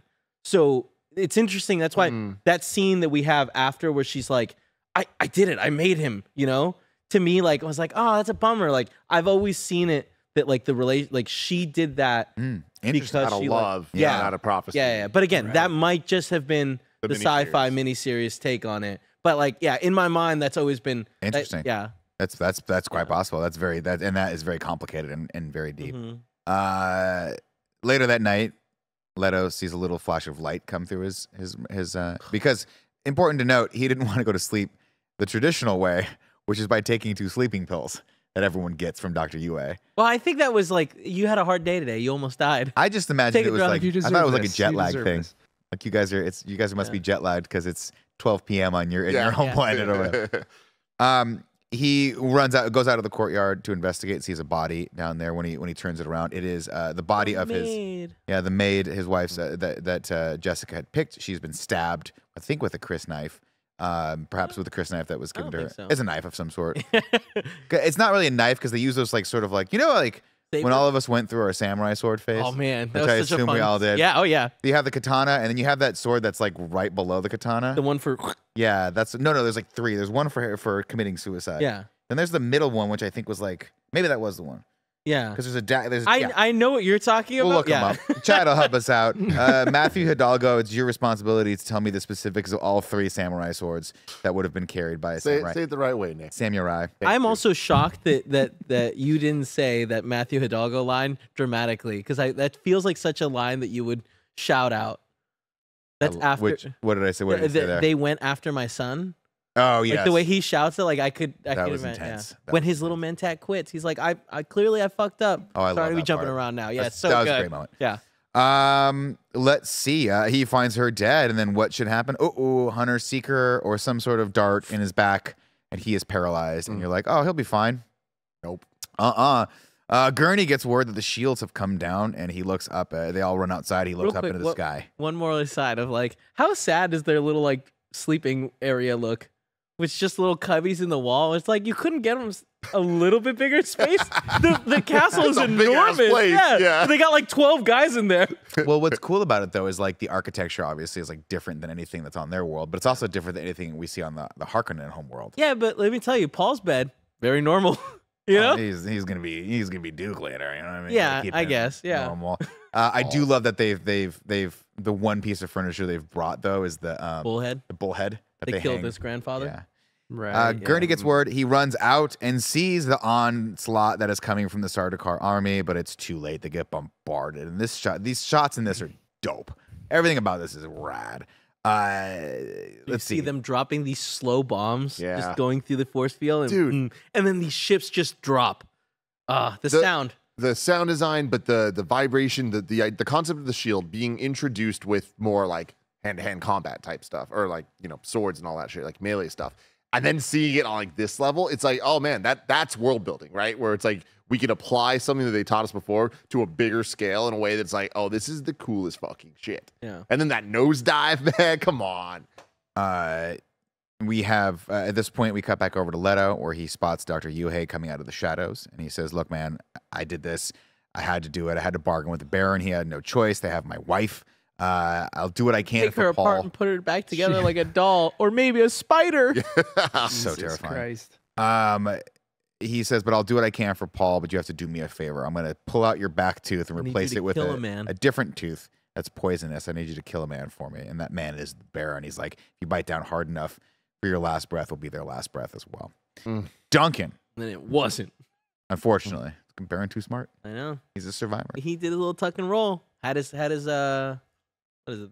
The finger shield. All right, Yeah. it's fine. We'll get to it. Duncan, of course, messes up a bunch of Sardaukars, but it's too late. Paul and Jessica have been taken by the Harkonnens.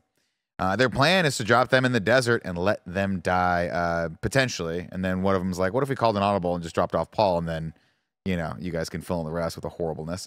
Gagged, Jessica has no choice. She has to sign to Paul that he has to use the voice. This is his big moment because she can't use hers. So Paul tries it the first time and gets slapped for it. Yeah. He says, "Shut up, kid." She's like, you're using the wrong Pitch. pitch. You have to pitch it down a little bit. I also love Yeah. all the sign. I was gonna say like it's just Yeah.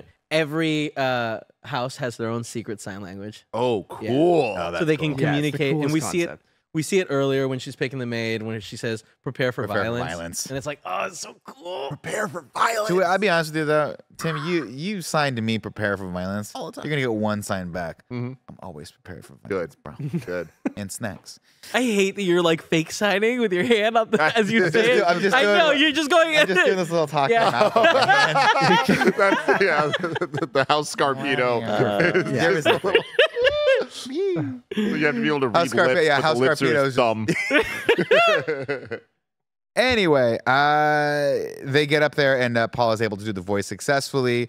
He tells the big guy to untie Jessica. Jessica then just starts wrecking shop. She has one person kill the other person, then get untied her, and then she stabs the guy with a knife. But the way Paul trips the dude is so cool. Yeah, it's cool. Paul he's getting his in.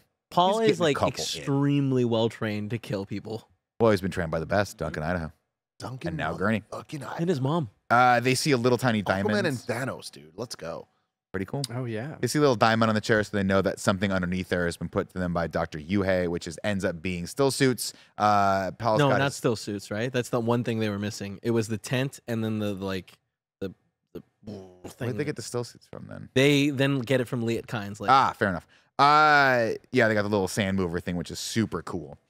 And he all gives those things him they've the already ring showed us. too, doesn't he? what was what's that? The ring? Oh, the ring. Was it? I think he took the ring from took it Leto from and also Leto's, gave it to yeah. him. And he tells him for your son, which is also Yeah. another moment that I think I'm like, like, you know, later when he kills or tries to kill Harkonnen, and he's like, oh, your wife and son are dead, and he's like, no, there's a chance. Yeah. Leto. This is the most violent or like shocking scene in the entire movie. Of course, this image right here to me, it just basically perfectly exemplifies why Dune is so intense and so amazing. Right? Just the visual storytelling of this. All the Harkonnens are on one side of the table, and by himself, naked, paralyzed, is Duke Leto, and the Baron is just having a conversation with him, like Yeah. everything's okay, and it's so sinister and so messed up that you can't help but feel just like grossed out by this entire thing. That cut when it's like cuts over to him, and he's not sitting in the chair. Yeah. He's just been thrown on there, and his body landed how it landed. He's paralyzed, and yeah, that pan. Oh man, it's so good. The Emperor, just everything about him is disgusting Oh, the and Emperor. like just or Baron. whatever. Yeah, Yeah, Baron. yeah. All this stuff. Like We'll just see the Baron. Emperor at Yeah. some point. The Probably. bad guys situation Do you know who is that all is? so damn cool. And I even just seeing the Emperor's the guy like with that like the snake boy, right? No, that's We haven't the we Baron. haven't seen the Emperor. You haven't seen the Okay. Baron. He's the Baron. The Baron, yeah. So there's dukes, there's barons, but then there's only one emperor. The They've Baron, referenced the Emperor, yeah. just the concept of how he looks is terrifying. It's icky. It's all that stuff. But even just him chilling in like the hot tub all the time, like the haves and have-nots of the water, the need of water, and you just see him just in water, like not giving a shit. I just love that. But he's also a couple things about the Baron, and you can fill in these details. But one, well, first off, I love that he's just eating in the scene. always Where he's like, you got some really good cooks, Yeah. Of course. which is like, cousin, cousin, calls him Yeah. cousin, because they're cousins. because they're cousins. Two, Nobility. I think he's so big, he can't get around anymore without the use of that like gravity just belt, Yeah, that floats floats on, that's Yeah. true. Yeah. which is crazy to think about. So that's But- why we're always seeing him when he moves. He like kind of comes Yeah. up, and it's also has the double effect of being the most terrifying thing you could possibly do in any negotiation. He of course brings in Dr. Yue, who says, "Look, I've done what you wanted to," and he goes, "What did I promise you again?" Kind of just a dick headline. Just like, oh, I'm sorry, what? Who are you again? Yeah. The person who was responsible for basically the successful infiltration of the city. He's like, you promised me that you'd reunite me with my wife and end her suffering. And he goes, oh, I have. Basically, I've killed her. And then he kills him. The one cut in the movie I don't like, and you can tell they needed to make this cut to make sure they got a PG-13 rating, I imagine, because it does the same thing that The Dark Knight did, where it just sort of feels like the scene was perfect, and then you saw someone get stabbed and blood arterial spray, and the MPAA was like, you can't do that, and they were just like, let's go and do a hack job of this, and they just cut it out. It just cuts too bluntly, and it kind of understates the violence of the moment and the tragedy of Dr. Yuhei dying at this moment. Anyway, from that point on, Leto, not stupid, mumbles a little something. And you're like, oh, that's so sad. He can't, he's so paralyzed he can't even talk. And you're like, oh, he's not dumb. He wants the Baron to get a little closer. Baron ain't stupid, though. And this is a great little moment from Stellan Skarsgård. He kind of looks over at his people first Mm-hmm. and gives him a glance of like, He's paralyzed, right? no, wait, I didn't read it as that. Oh. I read it as, should I put my shield on or not in front of my people? Should I show that one little moment of weakness? Because I shouldn't be that's scared by this interesting, guy, yeah. but he is. Very cool. So he kind of looks over for a second and then subtly, as if to not show, not Paul or Leto, to not show his people that he's putting Yeah. a shield on. He goes there and then he goes in, of course, it ends up saving his life because Leto bites down on his tooth and spits out this poison and it just kills everyone in the room. room. And kudos to those guys that work in the door. Shut it. Seal it up. Yeah. Yeah. Get out of this. Duncan finds Matt, Dr. were you about to say something there? No, I think Oh. the scene's awesome. I like the point that Nick made there. I didn't read it that way of the shield, but I just think it's such a cool concept. I mean, that biting down on something and killing yourself to try and sacrifice yourself to get someone is a really, really cool concept, and I like how it's done here. And R.I.P. David Dastmalchian, gone too soon. Oh, that's right. Also important to note that at this point, Baron has told him and thinks legitimately that his son and wife are dead. Or concubine, he calls her, are dead. So he has nothing else to Yeah. lose at this point other than going There was a out cool with a line bang. when he gets rid of him or something like, "Oh, I told you that you would meet her or something, or you would see her again," and he's like, "Oh, you will," and then that's when he slits his throat. I just thought that was cool too. What you guys? You're subtitled, right? Yeah. Yeah. What does Leto say? Here I am, here I Here I am. remain. Which I forget. I think it was a line from earlier, but that's a badass thing to tell someone before you try to kill him. Duncan catches up with Dr. Kynes, who tells him she was commanded to say nothing and see nothing. He's pissed off about that. House Atreides was sent here to die. The medical team. This is the coolest costumes in the whole thing. They look. They walk in. Like the hazmat unit walks in. Oh, yeah. Or and they're just Is it wild. incredibly dumb because it just looks like what's that one game? It's Among from Us? something. Among Us. It looks Yeah. like an Among Yeah. Us, like real life Among Us, Mhm. and it's just like what a goofy looking outfit, but it Yeah, is cool. weird. yeah. It's cool. It's weird. They come in and they find the Baron alive, hiding out up in the ceiling, holding on for dear life. Mm. Paul inhales more of the spice and has another vision of Shani watching the Fremen fight the Sardaukar. And one soldier in particular is just kicking ass, and he's like, "That dude's really cool." And then it turns over, and it's just that moment from Avengers: Infinity War where we're like, "Oof, we could have done a little bit better with The putting that face." Dead in that eyes. monster's." The dead eyes look so bad. Yeah. Cool. The whole thing is cool, though. He's getting a vision of himself leading the Fremen against the, So cool. the Harkonnen and the Sardaukar. And that was the moment where I'm like, that's what we're getting in the sequel? That's where Oh my God. Hopefully. The future is coming. We're hearing all these sort of prophecies in his brain. The future is coming. He sees all, and then he freaks out. He's like, "I don't want this." She's like, "What did you see?" Jessica asks, and he says, "I saw a holy war raging, a war across the universe, a war in my name." A war in my name. Oh my God. Everyone's shouting my name, he says. What? The next morning, they get a signal on their beacon and use their little sand mover to dig themselves out. Who should they find? Of course, to the rescue, Duncan, Idaho. He bends the knee and immediately walks over, hugs them, and then what does he do next? Bends the knee to the new Duke. Dude, Because Paul is My now Duke, right? My Duke. Oh, and it's just like, oh, damn, that's right. Dr. Kynes, they meet up with her. She takes them to an old ecological station. This is, I think, one of the most fascinating points of this movie, even though, again, like everything else, it is glossed over. This was intended to free all the water that was buried deep in under the surface of Arrakis, and it was supposed to turn Arrakis into a paradise for both the people that live there and anyone that would come to visit. But during the process, they discovered spice, and they were like, "Oh, we can't do that." Of course, that is again another thing that is mirrored in the real world, is that we, areas intentionally kept, or for whatever reason politically kept, desolate and down, so that we can milk their natural resources, which happens, unfortunately. And that's what's happened to Arrakis. I'm not sure when these ecological stations were built or by whom, I think a long time ago. but it must be. You get that it's like a long time ago, and that's potentially. I don't know the lore of this. I'm just theorizing. You can fill it in unless there's super spoilers. But I imagine that this is where how the Fremen are able to operate, right, and have underground cities because they've tapped into these water resources, right? Yeah, you'll see a lot of that Okay. in the future. That's what I remember. I don't know about a lot, but you'll see. Yeah. Well, it's Dune 2, so you're gonna see everything we've set up. You'll see it come to fruition, but it'll be one sentence. One little thing. Yeah. That'll be it. Duncan. There's a subtle moment that happens here where she's walking through and we see the Fremen that are hanging out outside, and she essentially gives them all orders. Mhm. And Paul looks at her and he's like, "Who are you?" to the Fremen. Yeah. And it's just a good line. Yeah. It's a good line. Yeah.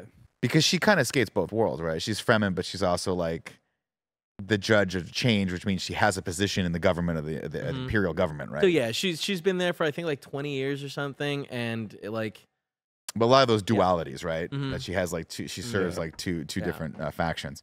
From here we get this just again another great. We talked about the use of sound in this. We did not, and we glossed over I think a more important point, which is the use of silence. Oh my lord, dude! The silent army drop. This silent army drop, but then they drop to what? Nothing. Nothing. They just Nothing. find the one little spittoon thing they were using as a moisture Question gatherer. for that little I'm spittoon not drinking thing. your spit. Are they doing coffee? Is that you Yeah. think they're making a little morning coffee and they're all just Yeah. taking a little spit? They gotta Give get a little couple bit of- BMs in before the fight Woo! starts. That's a bowel movement, Tim. Yeah. Ugh. And you need your coffee for that, Matt Rohrbeck. Sorry, Matt. I've had way too much today already. Me too. They He means of you. No. this is dude, this is an amazing moment though, because they drop and obviously it's set up, but when you watch how this sequence takes place, it's such a bait and switch because you're like, oh, they're gonna sneak in behind them and kill these guys, and then when they walk over, they don't find any of them, and where are they hiding? The sand. They come out like Well, wraiths. they're- Yep. So it's cool because like they're using a their little piggy. little things to do that, but it's a bummer because they definitely die. Yeah. Yeah, the Oh, yeah. Sardaukar win that, right? Or else they wouldn't have gotten deeper into. Again, another instance of why the Sardaukar are so freaking badass because they're just insane. Well, I think it's the amount. I think that I would imagine there's a lot more Sardaukar that like than them. You see them kind of struggle for a second, but Oh, yeah. but yeah, they have no they overpower them. Duncan. Yeah, I was of gonna course. say it's the same with Duncan, where if like you see him take down what 10, no problem. Yeah. Yeah. More. Yeah. He hears the kerfuffle, looks down, opens the door, sees what's going down, doesn't even hesitate, just turns around, locks him in, and as the door's closing, excuse me, salutes Paul. Just does that cool like here to his heart first, and then like to his mind, or maybe it's vice versa. I don't know what that signifies. So good. Is there The anything badass moment. possibly cooler than a hallway fight? Like, I feel like that's just it. If the moment you see a dope Right. hallway with a badass guy, especially a guy like Jason motherfucking Momoa, Duncan, Idaho, right, doing the pose, this is pitch perfect. Tim, there is something cooler. Yeah? And it's him dying midway fight and then popping back up, pulling the blade Oh, out, yes. and killing more people. Absolutely. One small tactical error though: if you're behind people, don't scream. Don't let them know you're coming.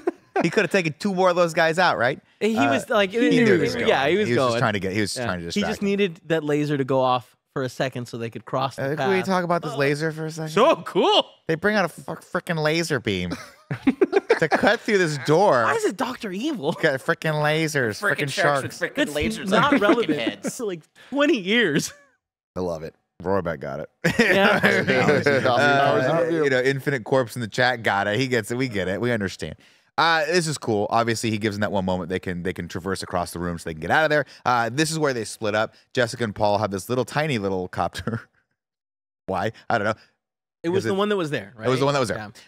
Because there's Leah only- Kynes is like, it's cool. I'll walk. I know how to do this. Well, she goes, and then he's like, how are you going to get there? She goes, I'll go to the next siege and tell them you're coming and we'll prep for you. And they're like, how are you going to get there? How's she going to get there, Tim? Do you know? Dude. I didn't know. I didn't. Damn. You Oh, man, know? I was hoping this would be a surprise for you. Well, I mean, it was a surprise. Like later when I see it and I put together what they were I doing. wish they hadn't shown it in this movie. Yeah. Yeah, I wish they No, showed it. I'm happy. Where did I see? Where did Wait, they show isn't it at the end? Yeah, we get one shot at the end. Yeah, at the end. Where Of it's the, like, you're we talking didn't about the sandworm surfing, right? Yeah. Yes. Oh Yes. yeah. The right end. Yeah. We saw that. Oh, It's okay. like, yeah. Dude. Oh no, I love that they had that because like it reframes it of like that's what she was about to do. Right. That is so goddamn cool. So that is like that's like one of the hidden powers of the Fremen is that they're kind of like Homies with the worms. they're homies with the They worms. use the thumpers to call them over so they can ride them out. Ubers, Oh, man. yeah. Super cool. The Ubers of Dune. They of course get caught up. She unfortunately gets stabbed in the back by a Sardaukar as she's trying to call one, and she has the hooks, so you can tell she's about to ride them, which is cool. So cool. right? Important note, something I didn't notice before. When she gets stabbed, do you guys know do you see what spurts out of her chest? Water. It's water. Yeah. Yeah. Because it's the suit getting stabbed. Right. Yeah. The lifeblood of this planet and also her lifeblood, which is very What cool. is Just what cool. did she say? She's like, I only I- have one master, the Shai-Hulud, which is the sandworm. Yeah. It's so good. So cool. And then she gets eaten by it. Man, I'll tell you what. Recycling. What do you think the smell factor of those is? You and smell factors, Nick. I don't think like the sand is Do you think the covering sand it, cleans it out a right? little? Yeah. Well, when they crest the sand though, do you think you're like, oof, someone's a little buffalata? I could No. see that. Yeah. You don't think there's just like a bunch of sand goes in there? And it's I'll like, just say this: I spent a significant amount of time around camels and horses. Mm, They're stinky. yeah. Yeah. Yeah, you But- get closer, like, mm. What you have to remember is the spice melange smells like cinnamon. So But you have Does to it actually? remember. Yeah, but then you also have to remember that, like, when you're around someone that boofs a lot, you can't smell their boof anymore. I don't even. Yeah, all right, sure. Fair point. Fair point. All right, guys. Sorry, I was so serious up until that point. Let's get back to it. She gets eaten by the worm. They all get eaten alive by the worm. Paul and Jessica get chased into by the starter car, and Paul decides to hide straight in a sandstorm that almost rips them apart. But then he has another vision of the future, telling him to go with the flow, my man. So he shuts down the plan and just goes with it. This is one of those things, just a note that I had that was a question to ask you guys. Was this vision clearer and in English for the first time? Ooh, I couldn't remember. Because like for This some is reason I midnight remember the at other this ones point. being like less clear, and then like by the time it hit here, it was yeah, they're getting the voices that are talking to him. Yeah. they're more clear as he goes on because he's coming into his own. yeah. Well, he's also getting a lot more spice. Much more spicy. Yeah. I just thought it was very, very cool, like the way they did that. Where it was like for the first time, I was like, oh, totally. He's just hearing a voice that he understands now. It's tight. To put it in context that we can both understand, it's our shared vocabulary. Yes. Okay. The beginning of this movie is Tim Geddes when he was an intern at IGN. Yes. This part is the 3 to 4 trips a day that you and I are making to Starbucks. Got it. Addiction to spice. That's Okay. where he's at. I love it. Which is also when you started becoming super powered. Yes. Which yes. Who was in the dream? Like, Yeah. was it Zendaya talking to him? Right? Oh, I can't recall. There's so many dreams in this. Yeah. We'd have to go back and look at it. Isn't it always her? Sometimes it's the doctor from Star Trek. Sometimes Yeah, it's that's- Javier Bardem. I thought sometimes it- I think it actually was him. Yeah. And he was like, "I'll teach you how to do it." Yeah. But he says something, and I thought I wrote it down here, and I apologize I didn't. But it was a great line where he was like, yeah, I don't have it. It's something about like you give in to. you like, got to what's give going in to on. the Yeah. future. It's like, he said the future is like it's not something to be controlled. It's something to be experienced, right? Mm. And so he's like, you got to just go with it, go with the flow. It's And he just cool goes, that he's getting Yeah, future it's- memories that don't happen because that guy dies. Yeah. So he never has that conversation with him. Holy shit. Yeah. Yeah. It There's was one of the multiple- one of the Doctor branches Strange. that it could have been. There's a few things in here that the visions that he has. That's why he was confused when he's like, I saw my own death, but that's not his death. It's someone else's death. But it is his death Yeah. because it's his death in that he's no longer Paul Atreides. He's the Messiah at that point because they've accepted him and he's gotten put on that path. Oh, to yeah. become that, which Or is it cool. the world where Shawnee goes and fights against him, and she would have won? We don't know. We're gonna talk about So her in a second. We're gonna good. talk about her in a second. Anyway, let's see. He goes with it. Then we cut over to I think the second coolest visual in this whole freaking movie when Batista goes over to have a conversation with the good old Baron. And what's he doing? He's taking an oil bath, and Stellan Skarsgård just comes out of this, and it's like, first off, they had to do this shot practically, so he had to be in all those prosthetics, and then just waiting in this like oily shit water goop down there take after take. He nails it. Oh, It's yeah. creepy looking, man. But it, it Yeah. reminds you a lot of when Luke was in that tank in Empire. Acta. You know, what happened? He gets the piss shivers coming out of it. He's like, "Where's my hand?" When Boba Fett was in it for fucking 10 million years. Don't worry about it. Don't Never worry seen about it. it, bro. Don't worry about it. I stopped worrying about it, Tim. Yeah. You know, You're better off. if I want to somewhere. go to space, I'm going to Dune. Yeah. You know, So the Baron Fair, thinks everything is great. He's like, "We're back in business, baby." He orders the Fremen dead, and he said, "Well, first off, he has a very interesting line here where he says, start selling our spice reserves, but don't sell them too fast. I don't want to depreciate the price of them, i.e., like don't flood the market with oil, yeah. because then the price of oil will go down. We'll lose money. So just slowly start getting it out there. So the high price that it's at right now, Yeah, it after stays and we make it at stays, that and we price, make yeah. a killing. Smart, right? And then he goes, "What about the Fremen?" And he goes, "Kill them all. Let God sort them out." Which you think he would have done a long time ago. I don't think he can. Why Like, not? because they're incredible fighters. But what Like- makes him think he can do? I guess he's got the starter car now, so he's got. I more don't of an think he army. has the starter car Yeah. for like. I think he's just saying that. I think he's like the policy is if you see them, kill them, kind of thing. Fair But enough. like they can't go into the sea. Oh, I see what you're saying. So he doesn't mean all dead. He's like, Yeah. kill him when you can. So, Okay. who's the starter car? It's the Emperor's, The Emperor's army. guard. Oh, God. The guys in all white with the blood on their head. Yeah. Paul and Jessica crash in the desert and head straight for the rocks. And this is the first time in my life, and Vorbeck, Yeah. you're gonna laugh at me on this one. I was like, did they take all of these elements from Dune and put them into Tremors? Yeah. I never realized how many parallels there are between this and the classic Kevin Bacon, Fred Ward movie, Tremors. It's a great movie. Gotta stay on the roster. Tremors in Great review, movie. Tim, when? Yeah, well, you guys have been asking me. I'll for come it back for a for it. long time. Second one's like a made-for-TV movie, but I'll watch the first one with you. Nick, let me tell you, 3 through 6 aren't any better. Yeah, geez Louise. They crashed there. Let's see. I'll get over the Tremor talk. I had like 5 notes about Tremors here. What were you thinking last night, Nick? Paul gets another vision to follow his friend so he can learn the ways of the Fremen. He uses the compass. He was like, you know what? I got this cool compass, parrot, whatever they call it, that Duncan gave me.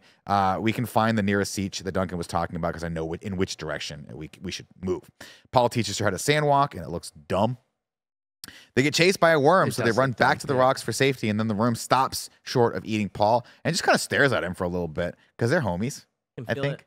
For a moment, he was like, I was like, are they homies or did he hear the thumping before I Paul think he heard heard it? the thumping, right? And it just drew him away. I think that's what's on. That makes sense. But there might be a hominess to it. I think it was there to make you think it was a homie moment, Yeah. and then it's like, oh no, Yeah. I just heard it. misdirect.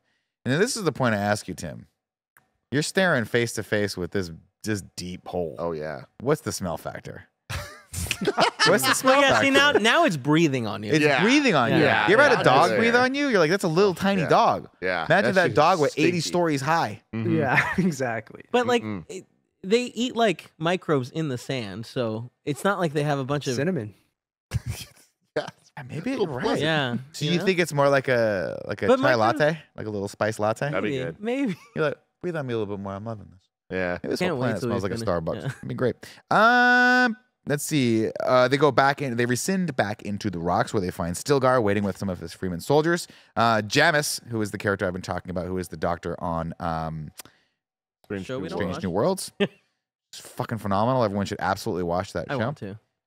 He's phenomenal in it as well. He wants to kill Paul and harvest and Jessica and harvest their bodies for water, but Stilgar steadies him and says, "No, I think we should take him back and figure out what to do with him later." They offer to take Paul, but think Jessica's just they don't think much of her because they think, quote, she hasn't been trained. Of course, she shows them better because she's like a high level Bene Gesserit. Come on, man. Just kicks the crap out of him. It was awesome. It was somewhere around here. I don't remember what shot made me write this down, but every single frame of this movie is. We always talk about the like, oh, it'd be a desktop wallpaper, or whatever. Every frame of this is the highest image quality I think I've ever seen recorded. Like, I don't know why this movie just looks so much better than anything else. And it's not just like, oh, this scene or this scene. It's like any shot in this movie is just picture quality, like perfection. Which is wild to me too, because the entire movie is lit with soft light. Everyone is just a little underlit every single time you see them. So it shouldn't be as like stark and beautiful and like crisp as it is, but it is. There's like a moment where Jessica's talking to the Reverend Mother and back on Caladan, and you can't even see her. Yeah. It's stunning. Mhm. 'Cause she's like misted in the fog, and it's shot. It's almost like for those of you dorks out there that shoot a lot of stuff, Roarbeck. It looks like this is raw footage for the most part, right? Which is Yeah. just milky white, which is cool. Right. And they didn't bother to color it. They just kind of put a little grain on it and left it at that. This is where he's like, look, she's pretty cool. And then the Jamis is like, we're not taking him back. I refuse to take him back. I'm instituting the policy of this policy they have where I can challenge this person. And Stilgar's like, don't do this, man. You don't got to do this. And she's like, no, I'm challenging. But he doesn't challenge Paul. He challenges Jessica because she's, like, I guess, the matriarch or whatever, the leader. And but then they say, who will fight as your champion? And Paul, of course, answers the call. Before this, though, he stole a gun from one of the Fremen. And I forget the name of it. And he runs all the way up a hill to get like a good vantage point rather over what's happening down below them. And who should he find behind him? Unbeknownst to him, it's Chani. And she's like, I would never have let you kill my friends with that gun. That is how we're introduced Yeah, to dude. her in this. Yeah. After him seeing these incredible visions of this sort of angelic character that is going to shepherd him to becoming his full potential of the one, she's just sort of sitting back in the corner and she's like, I would have killed you. Great. And it's so good. It's so understated and great moment. And then you can even tell that these two have great chemistry Oh, yeah, together. for sure. Even in this one moment. Earlier, I was saying there's nothing cooler than a hallway fight, and I stand by that. But the second coolest thing is I'll fight as his champion type situations. You know what I mean? Yeah. A Yeah. champion on champion fight. Come on. A duel. Tim, duel, if let me you tell you will. this. Read my hand. I'd fight for your love. I'd fight for your honor. Beat it. I'd fight for your love. And then he was like, wait, that's not what it meant. No, that's not what I meant. I meant honor. Anyway, They square off together, and it turns out that Jamis gets first blood because he pops Paul in the nose, and then Paul quickly gets the upper hand on him, and very, very like. At first, when I watched this, I was like, "Oh, that was not a good line delivery by Timothée Chalamet." Watching it a third time now, because it's the third time watching this film, he says, "Do you yield?" But he says it really fast, and it almost comes off like it's not a good delivery. But what I read it now the third time is he's scared. Yeah, he doesn't want to take it further. And then it's mirrored where Stilgar's like, is he messing with him? And Jessica's like, Paul's never killed anyone. Before. Yeah. Which So is he doesn't want to. Is that true? Like, Yeah. didn't he kill the guy in the orthocopter when they were? Like, didn't She he killed split- him.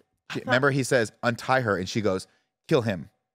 So one guy kills Well, the other yeah, guy, he kills that Yeah. one. and then She kills the guy that comes up to her. but then the other there guy was gets a thrown third- out. Thrown out? Yeah. I don't think Paul's ever killed. He tripped someone. Yeah. In court of law. Yeah. Yeah, he's complicit Yeah, for the yeah. murder of these Sure, three men. sure. But you could also argue self-defense, Your Honor. Yeah.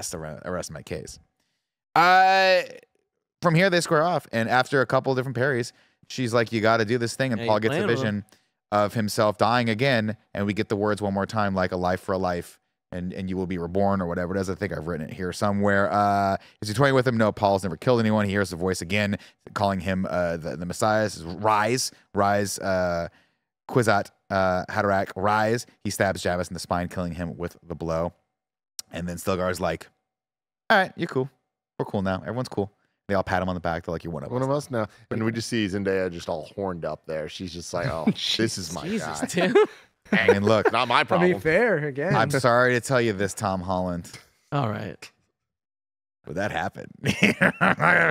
Read my hand, Tim. I hate that I'm in the air. Thank you, Barrett. No. yeah, there, yeah. I'm Timothy Zoom. Don't do it Chalamet. with your tongue.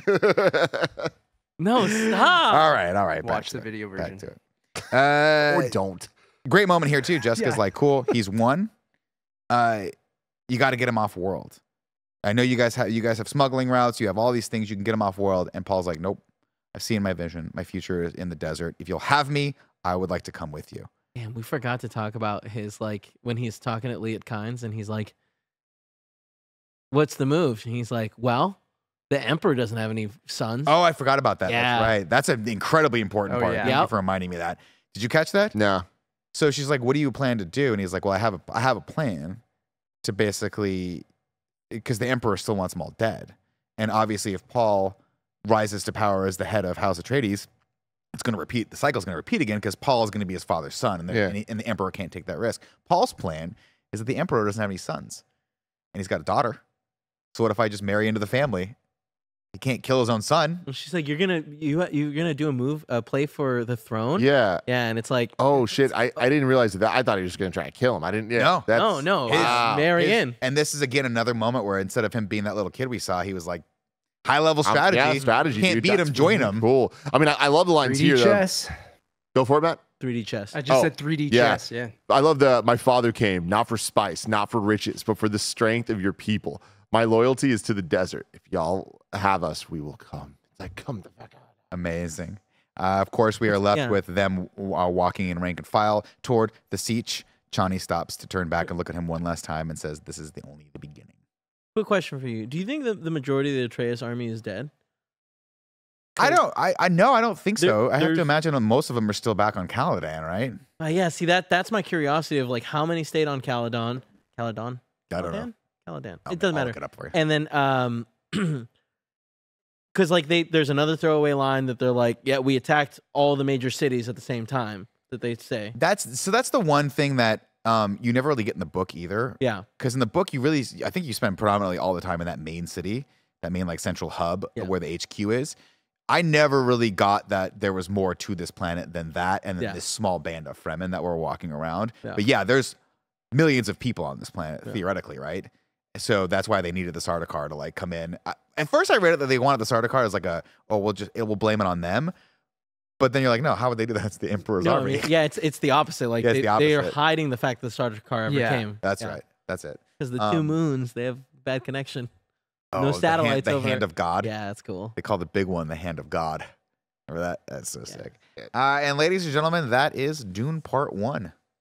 when the credits hit, the music and all of it, it's like this is an epic. Like this feels like you've earned every moment of this, man. I was so in. I cannot wait to see the next one.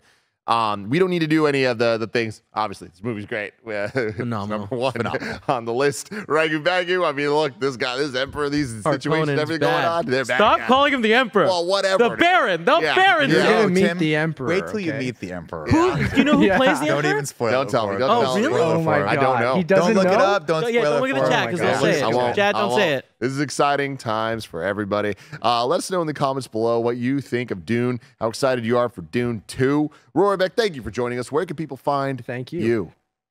You can find me on all those social medias at Matt Roarbeck, and I would if you guys went to YouTube or any podcast service and subscribe to my podcast, the Untitled Movie Podcast, where me and my co-host Eric Marchin review new movies, talk about trailers, talk about whatever the hell we want to over there. So I'd love that. Thank you. Great. Awesome job, guys. I learned a lot. I thought I understood this movie more than I did the first time, and that was true, but I now understand it a lot better. We will return next week, like I said, on Friday to review Dune 2. It's going to be exciting, and then the Monday after that, Lost Kingdom. It's Jason Momoa time. Aquaman, baby. Can't wait. Until next time, I love you all. Goodbye.